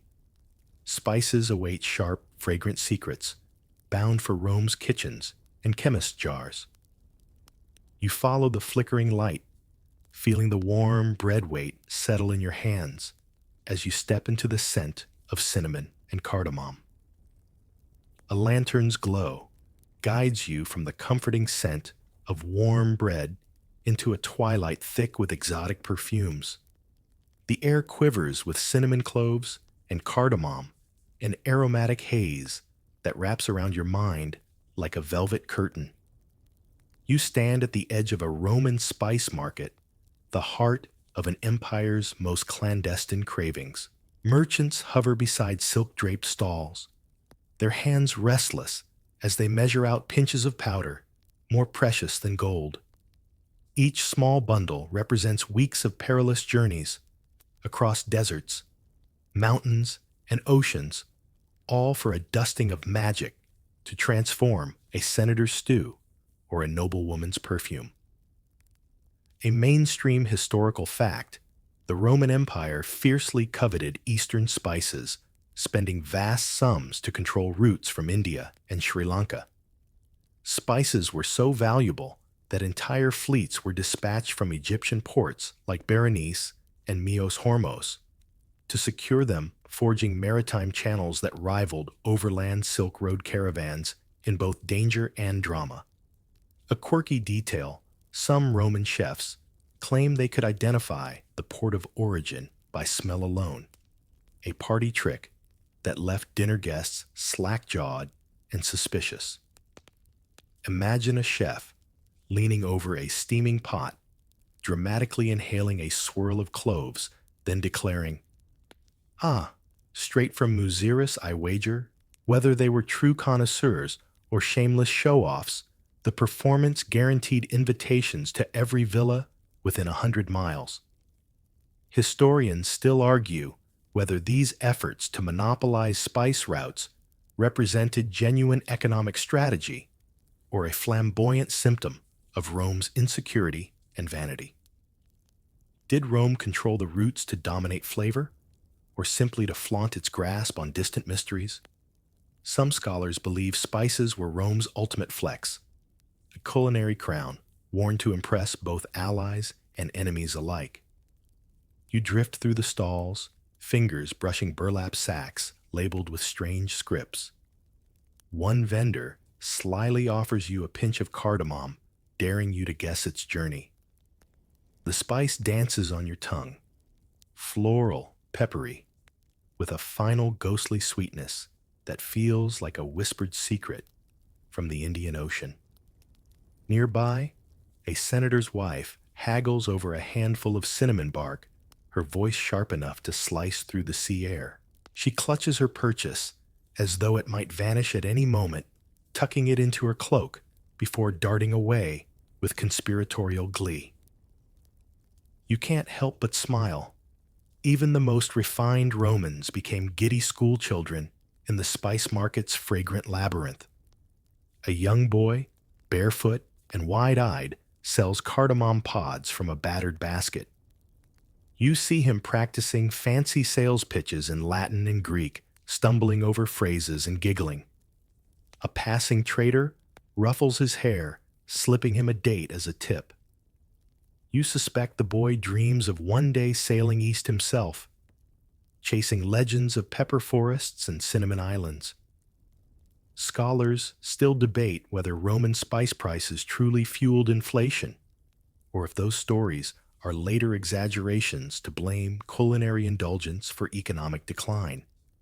Some claim senators bankrupted estates just to season dormice with the latest spice blend. Others argue that spice demand was a manageable luxury, exaggerated in satirical poetry and gossip scrolls. As the night deepens, torchlight flickers across piles of saffron threads and tiny glass jars filled with unknown powders. You see a chef sneak away with a secret purchase, tucking it into his sleeve as though he's smuggling forbidden scrolls. The crowd swells and ebbs like a breathing creature, each Roman drawn forward, by the same invisible spice-scented thread. You take one last glance at the market merchants closing deals, servants scuttling off with precious parcels, shadows pooling around crates of nutmeg and star anise. The air feels heavy, perfumed with ambition and daydreams of distant monsoons. Then, through a gap between two stalls, you catch the glint of oil lamps, reflecting off countless clay jars. Olive oil, the liquid gold that oiled Rome's economy, and appetites alike awaits just beyond the spice-laden maze. You move toward it, your tongue still tingling, your curiosity now lit like a torch in the night. You slip past the last spice stall and step into a wide courtyard aglow with flickering lamps.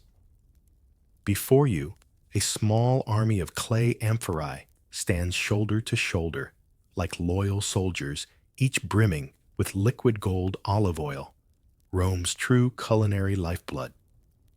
You brush your fingers along the amphorae warm from the day's sun, slick with faint residue.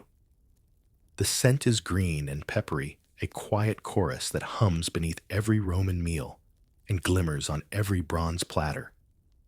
A mainstream historical fact, by the 1st century CE, olive oil was so vital that entire districts in Rome functioned as storage hubs, including the massive Horea Galbae warehouses, where up to 40 million liters could be stockpiled. A quirky detail: archaeologists have found mountains of discarded olive oil. Amphorae, the Monte Testaccio mound in Rome alone, is a hill built almost entirely from shattered oil jars. You imagine a laborer climbing it like a festive, oily Mount Olympus, each step echoing with sloshed feasts and slippery gossip. Historians still argue whether Rome's dependence on olive oil was more about health or politics. Did the empire truly believe oil kept bodies strong and pure? Or was it a convenient symbol of Roman sophistication and dominance over Mediterranean neighbors? Some scholars suggest olive oil was both tonic and trophy, poured equally into stew pots and diplomatic agreements.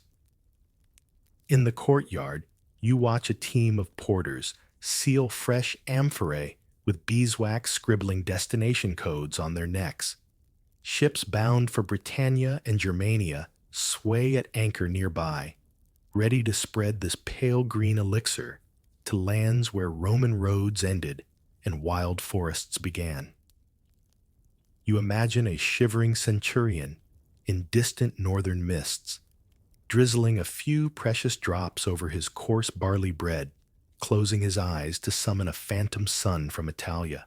Beside you, a merchant examines a new shipment, swirling a tiny clay cup of oil with the seriousness of a sommelier. He murmurs to his assistant about notes of green almond and the hint of meadow mornings.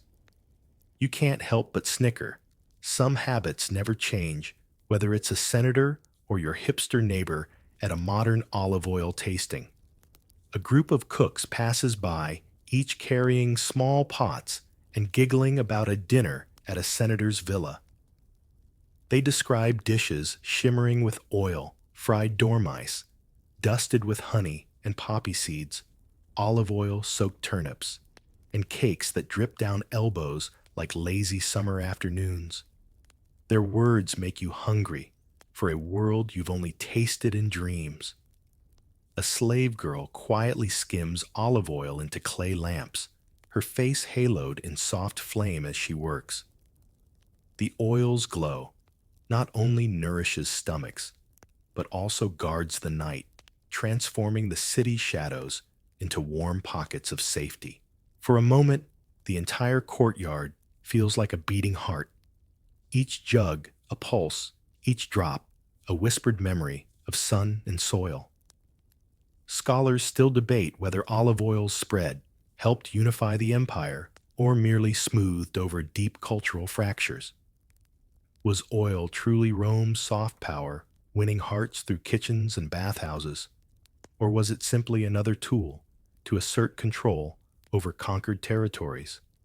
Perhaps each drop carried a little of both comfort and conquest intertwined. As the night breeze stirs, you inhale the aroma one last time. You sense a gentle hush settle, as though every amphora holds its breath. Beyond the courtyard, a faint squawk pierces the air, a clue of the next Roman fascination waiting in the dark. Exotic birds and meats, symbols of opulence and vanity, beckon you onward. You step into the moonlight, your sandals leaving faint prints in olive oil puddles. Behind you, the amphorae shimmer, like moonlit guardians silently watching as you disappear into the next chapter of Rome's culinary carnival. The olive oil glow lingers in your mind as you follow that haunting squawk into a shadowy courtyard filled with cages. Here, under the lanterns tremble Rome's most audacious culinary curiosities, preen and squabble peacocks shimmering like spilled jewels, flamingos standing in regal coral-tinted silence, and cranes watching with secretive hooded eyes. A servant sprinkles grain into a tray, and a peacock fans his tail, a living tapestry of blues and greens so intense they look stolen from the Mediterranean sky. You lean closer and notice a small bronze tag on the bird's leg proof that even vanity had paperwork in Rome. A mainstream historical fact, exotic birds were imported from as far as India and sub-Saharan Africa, paraded through city streets during triumphal processions, and served roasted at banquets as edible status symbols. Wealthy Romans believed that offering flamingo tongues or peacock brains demonstrated not only affluence, but also a certain savage sophistication, a whispered claim to dominion over distant worlds. A quirky detail rumor had it that Emperor Vitellius once hosted a feast featuring dishes so strange they included nightingale tongues and parrot liver pate, each course designed to make guests question whether they were eating food or performance art. You imagine senators raising trembling forks, equal parts horrified and titillated as though each bite were a dare. Historians still argue whether these extravagant meats signaled genuine cultural openness or mere performative arrogance. Was Rome truly embracing foreign fauna as culinary innovation, or simply flaunting its wealth in the most theatrical way possible?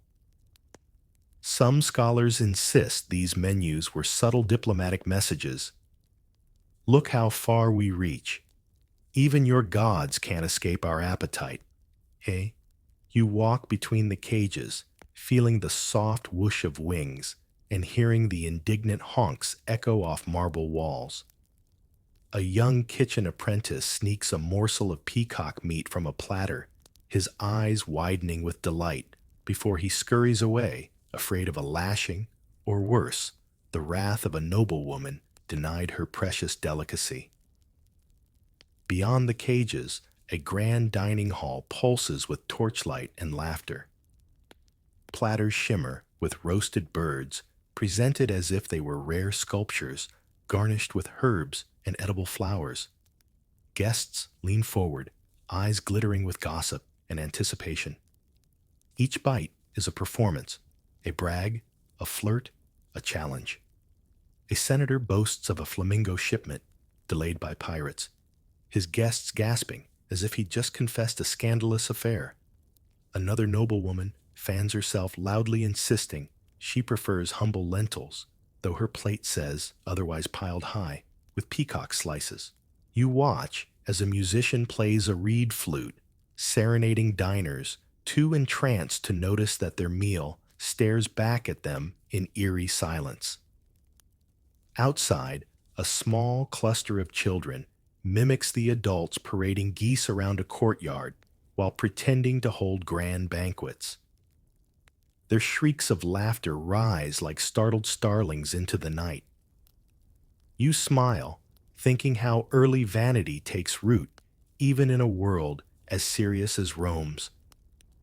Scholars still puzzle over whether these culinary displays weakened Rome morally, or simply reflected an empire too large to see its own edges?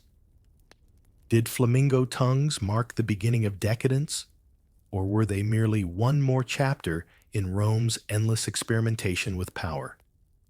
Perhaps each exotic dish was a mirror, reflecting Rome's boundless hunger, both literal and symbolic.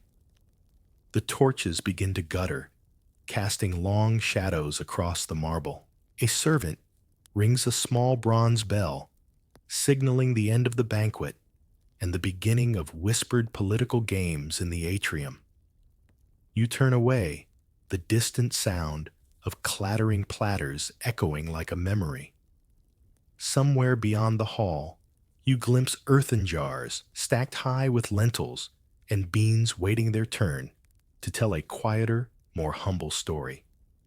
A story that might just prove Rome's culinary soul wasn't entirely coated in peacock feathers. You slip away from the flickering torches and ostentatious laughter, stepping into a quieter storeroom where the smell of earth and hay softens the air. Stacks of clay jars stand in patient silence, each one filled with humble lentils and beans from Egypt. Here, away from peacock feathers and flamingo tongues, you discover the true heartbeat of Roman kitchens. You crouch beside a young servant boy who opens a jar of fava beans, his face lighting up as if he's greeting old friends. He hums a tune while counting them, his fingers moving like tiny dancers over the pale seeds. These legumes might lack the flamboyant glamour of flamingos, but they nourished more Roman bellies than all the exotic birds combined. A mainstream historical fact, lentils, chickpeas, and beans formed the backbone of Roman diets, especially for the lower classes and soldiers. Egyptian lentils, renowned for their earthy sweetness, were shipped across the Mediterranean to feed both city dwellers and the sprawling legions on the empire's restless borders. A quirky detail, many Romans believed lentils could soothe emotional disturbances, balancing the humors of the body. You picture a senator fuming after a political defeat, shoveling spoonfuls of lentil stew into his mouth, in the hope it might cool his rage faster than a dip in the Tiber. Historians still argue whether the popularity of lentils among common people represented a proud culinary tradition, or was simply forced necessity, cheap filling, and easy to store. Was this a triumph of frugality, or a grim reminder of social divide? Some suggest that despite being poor man's food, lentils connected Rome to faraway farms and fields in Egypt, creating invisible bridges of flavor and survival. You follow a cook, stirring a massive cauldron over a smoky fire, tossing in handfuls of herbs and olive oil. The bubbling pot hisses softly, releasing a savory perfume that feels like a warm embrace. Around you, baskets of chickpeas and broad beans wait their turn to transform into hearty stews or crunchy street snacks sold in the market at dawn. A mother dips her ladle into the cauldron, blowing gently, before feeding her toddler, who smacks his lips in delight. Outside, a legionary chews dried lentil cakes, washing them down with watered wine as he polishes his armor, dreaming of home. These scenes ripple across the empire from marble atriums to creaky wooden barracks. A tiny girl skips past, clutching a handful of lupins, munching each bean like candy. She pauses to offer you one with solemn ceremony, as if sharing a crown jewel. You accept, biting into its bittersweet flesh, and taste a story older than any monument in Rome. Scholars still puzzle over whether Rome's deep reliance on these pulses helped preserve its strength or foreshadowed decline. Did these humble meals build resilience, or were they simply signs of a state struggling to keep its masses fed? The debate simmers, like the lentil stew itself, bubbling with quiet contradictions. The cauldron's steam, rises into the rafters, where shadows of mice scurry along the beams, hoping for a dropped bean. The soft hum of cooks and the gentle clang of clay pots create a lullaby that contrasts sharply with the clamor of last night's feasts. Here in this storeroom, you feel a pulse of Rome, not driven by spectacle, but by sustenance. As the fire burns lower, the cook ladles stew into wide wooden bowls, each scoop a quiet celebration of survival. Beyond the doorway, you glimpse the outlines of caravans bringing another culinary treasure, cheeses rolling down mountain paths, hidden beneath straw and layered secrets. You step toward that promise, the lentils' earthy warmth still glowing in your chest, ready to follow Rome's roads into the heights of alpine dairy dreams. The last of the lentil steam curls around your ankles as you slip out into the moonlit street. In the distance, the low clatter of hooves on cobblestones leads you onward toward the winding mountain passes where caravans wind like silent rivers. You follow the echo until you find yourself before a cart piled high with round, straw-wrapped bundles that smell of meadows and damp cellars' cheeses on their grand Roman journey. A driver unwraps one, revealing a pale wheel marbled with blue veins. He offers you a taste. It crumbles beneath your fingers, its sharpness jolting you awake as if you'd swallowed a lightning bolt. In Rome, cheese wasn't just a snack, but a symbol of human ingenuity and cross-regional alliances carried from alpine pastures to smoky city kitchens. A mainstream historical fact, Roman cheese-making traditions borrowed heavily from Gauls and alpine shepherds, integrating techniques that traveled by foot mule and rumor.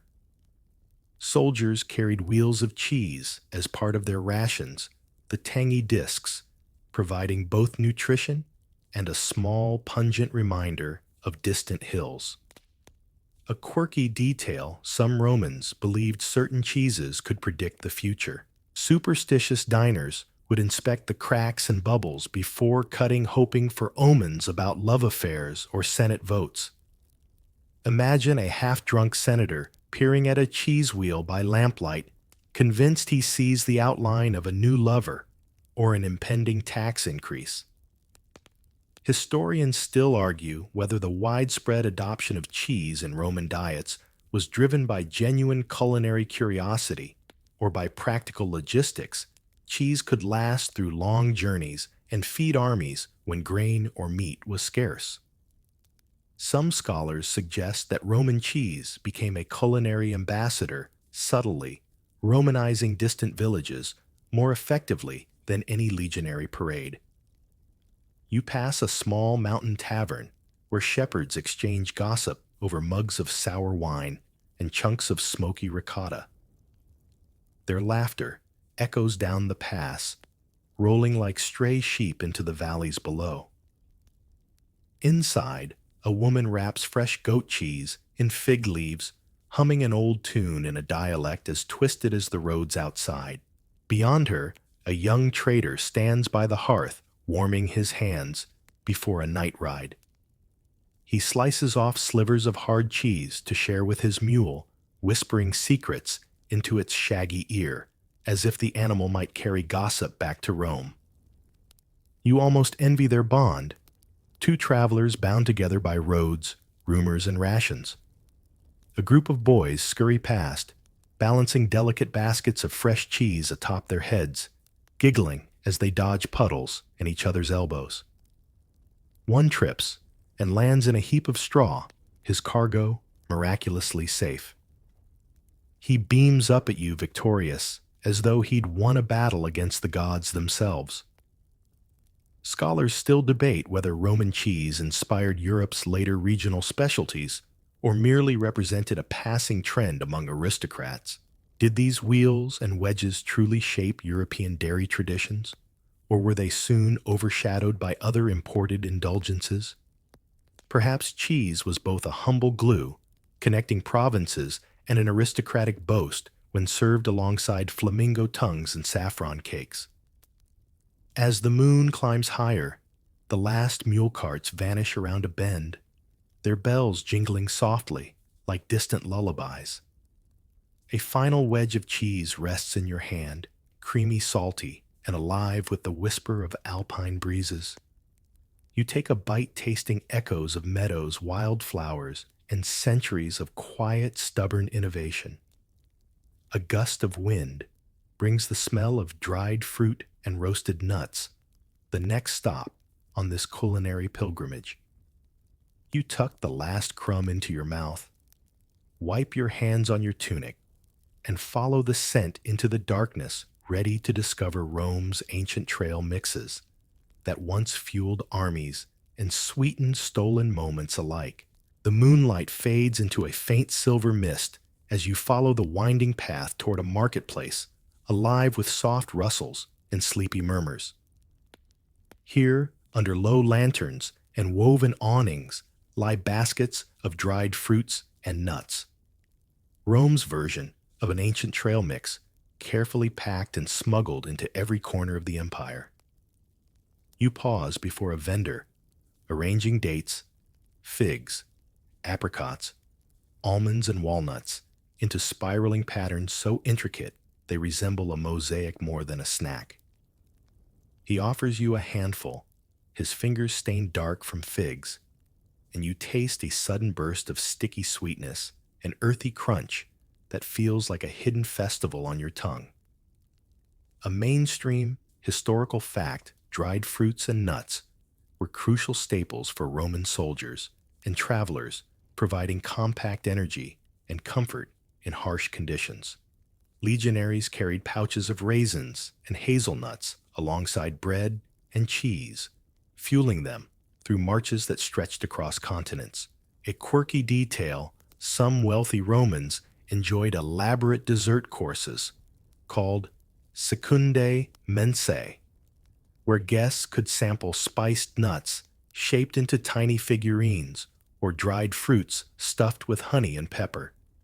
You imagine senators gossiping as they nibble on an almond shaped like a dolphin, passing judgment between sticky fingers. Historians still argue whether Rome's love for these sweet portable luxuries was purely practical or carried symbolic weight. Did they represent Rome's reach across distant orchards, or were they simply a handy energy boost for empire building? Some scholars suggest that a single fig tucked into a general's cloak might have inspired more homesick dreams than entire amphorae of wine. You drift between stalls where children barter broken walnut shells for peach pits, giggling as they pretend to judge each other's currency. In a corner, a cook stirs a pot of honey-glazed almonds, the scent curling around your mind like a comforting lullaby. A grandmother carefully packs dates into clay jars, whispering blessings meant to guard her grandson's journey to Britannia.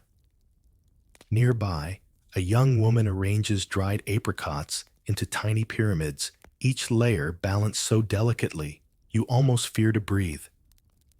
She wipes sweat from her brow, smiling softly at the impossible patience her task demands. A small dog watches her with devoted attention, perhaps hoping for a rogue almond to tumble down.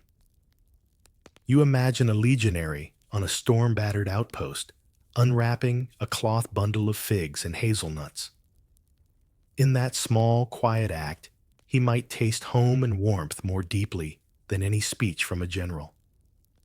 Each chew is a miniature voyage backward, a memory of sun-baked orchards and the soft laughter of family left behind. Scholars still puzzle over whether these dried morsels laid the foundation for later European confections and trail foods, or if they were overshadowed by heavier grains and oils. Some claim these sweet snacks helped shape trade patterns and even the culture of gift-giving. An empire measured not just in marble, but in shared sweetness. You catch a boy trying to sneak a fig from his mother's stall, only to be scolded with a slap on the wrist and a threat to swap him for a donkey. He runs off triumphant, Despite the scolding, the fig bulging in his cheek like a pirate's stolen jewel. As the night market winds down, merchants sweep up fruit stems and stray almond skins. You gather a small bundle for yourself, tying it with twine and slip it into your satchel. The air still thrums with hints of saffron and myrtle beyond the archway, an invitation to the next rarer chapter in Rome's culinary epic, the kingdom of costly herbs and delicate saffron threads. You take one last glance at the fading glow of the lanterns, your pocket heavy with stolen sweetness. With a deep breath, you step forward, feeling the crunch of nutshells under your sandals, drawn onward by the shimmering whisper of golden petals waiting to unfold. You slip past the last baskets of almonds and figs into a passageway where the air feels almost sacred, perfumed with the fragile sigh of saffron threads and the herbal hush of rare mountain leaves. You find yourself before a low table draped in linen, where tiny jars gleam like hidden treasure chests under the moon's soft glow. A vendor carefully pinches a few crimson threads between her fingers, holding them up as though showing a secret flame. Saffron, the spice so costly that a single Roman dinner could bankrupt a minor noble. Each jar contains a sunset's worth of crocus blossoms, each petal harvested by hand in a ritual that blurred the line between gardening and worship.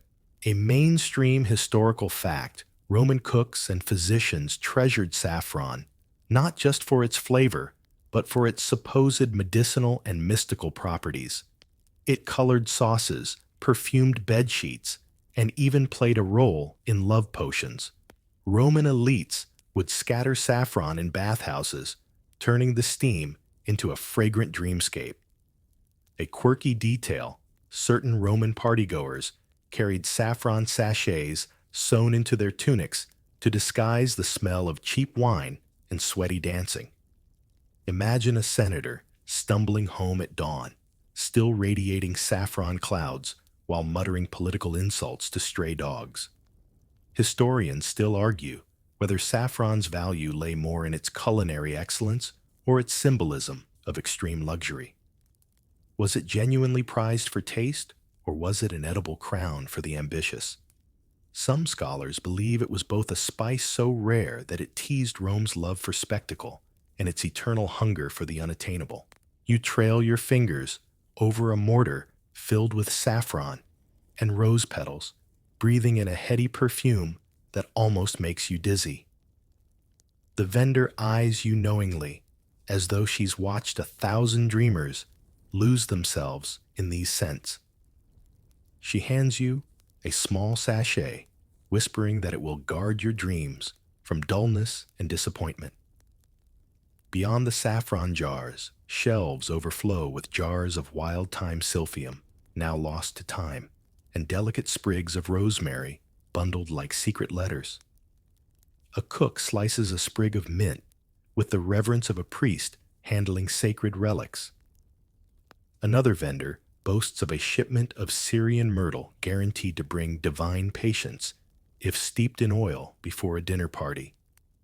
You watch a mother dab saffron water onto her daughter's forehead before a festival, murmuring blessings to keep her safe from envy and moonlit mischief. The child's eyes flutter closed, as though the scent alone might carry her into a gentler world. Nearby, a group of young aristocrats jostles over a single jar of imported coriander seeds, their voices sharp and full of half-drunk bravado. One boy declares that coriander was Aphrodite's favorite. Another claims it guarantees eternal charisma. You suspect neither has ever cooked anything more complicated than boiled eggs. Scholars still puzzle over whether Rome's obsession with rare herbs and saffron helped build true culinary innovation, or simply bloated the empire's ego. Did these delicate plants lay the groundwork for medieval and Renaissance cuisine? Or did they vanish into decadence as quickly as they appeared. Perhaps each herb, each saffron thread, was a miniature empire in itself, glorious, brief, and deeply personal. You slip a tiny pinch of saffron into your own pouch, feeling it glow warmly against your palm like a secret ember. The vendor winks, as though she's entrusted you with an unspoken covenant. Beyond the herb stalls, the sky begins to pale at the edges. You sense a gentle final chapter, waiting a reflective pause among these echoing flavors and faded spices. You step away, your mind still fragrant, your pulse steady and slow, ready to savor the last taste of Rome's endless feast. The horizon softens into a tender violet as you walk beyond the herb stalls, your pouch heavy with saffron, and your mind tangled in a tapestry of tastes. Here, where the final lantern flickers and Rome's culinary chorus fades to a gentle hum, you find yourself at the edge of the city, a place where echoes of all these cravings merge into something larger than spice or salt. You settle onto a low stone wall overlooking the Tiber. The river glides past like a dark purring cat, carrying centuries of whispered recipes, spilled wine, and broken promises downstream. In the early dawn hush, the city's appetite finally seems to rest, as though even Rome itself needs a moment to digest. A mainstream historical fact, by the peak of its power, Rome's trade networks stretched from India to Britannia, from North African deserts to Germanic forests. The empire's desire for flavors turned it into an early engine of globalization, binding worlds together over amphorae of olive oil, baskets of figs, and jars of saffron. A quirky detail, some satirists claimed Rome's traders returned with more gossip than goods, joking that each cinnamon shipment carried scandal as easily as spice.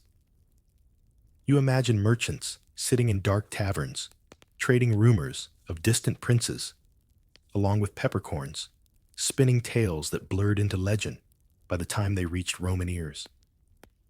Historians still argue whether this culinary reach made Rome stronger or slowly hollowed it out.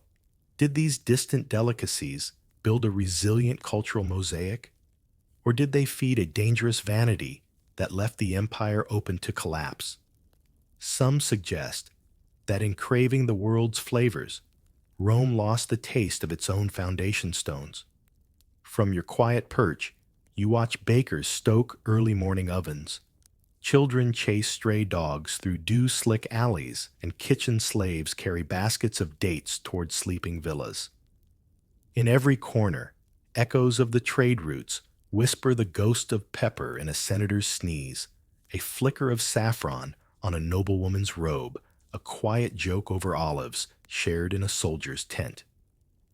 You take a final bite from your hidden stash, a dried fig sticky and floral, followed by an almond's gentle crunch.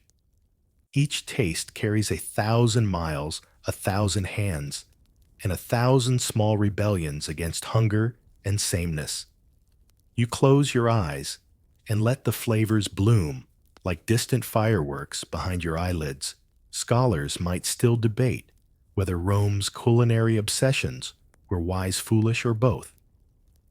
But as you sit in the morning hush, it feels less like an empire's flaw and more like its most human confession, a restless, bottomless hunger for something beyond bread and walls, a desire to taste the entire world and make it part of one's own breath. A fisherman's bell tolls softly from the riverside, marking the hour when markets stir back to life. You rise, pouch tucked close, and watch a boat slip into the current, its hold no doubt filled with olive oil or Egyptian beans, new stories bound for new mouths. You step away from the wall, carrying the empire's echo on your tongue, your footprints joining countless others that have woven Rome into an eternal feast.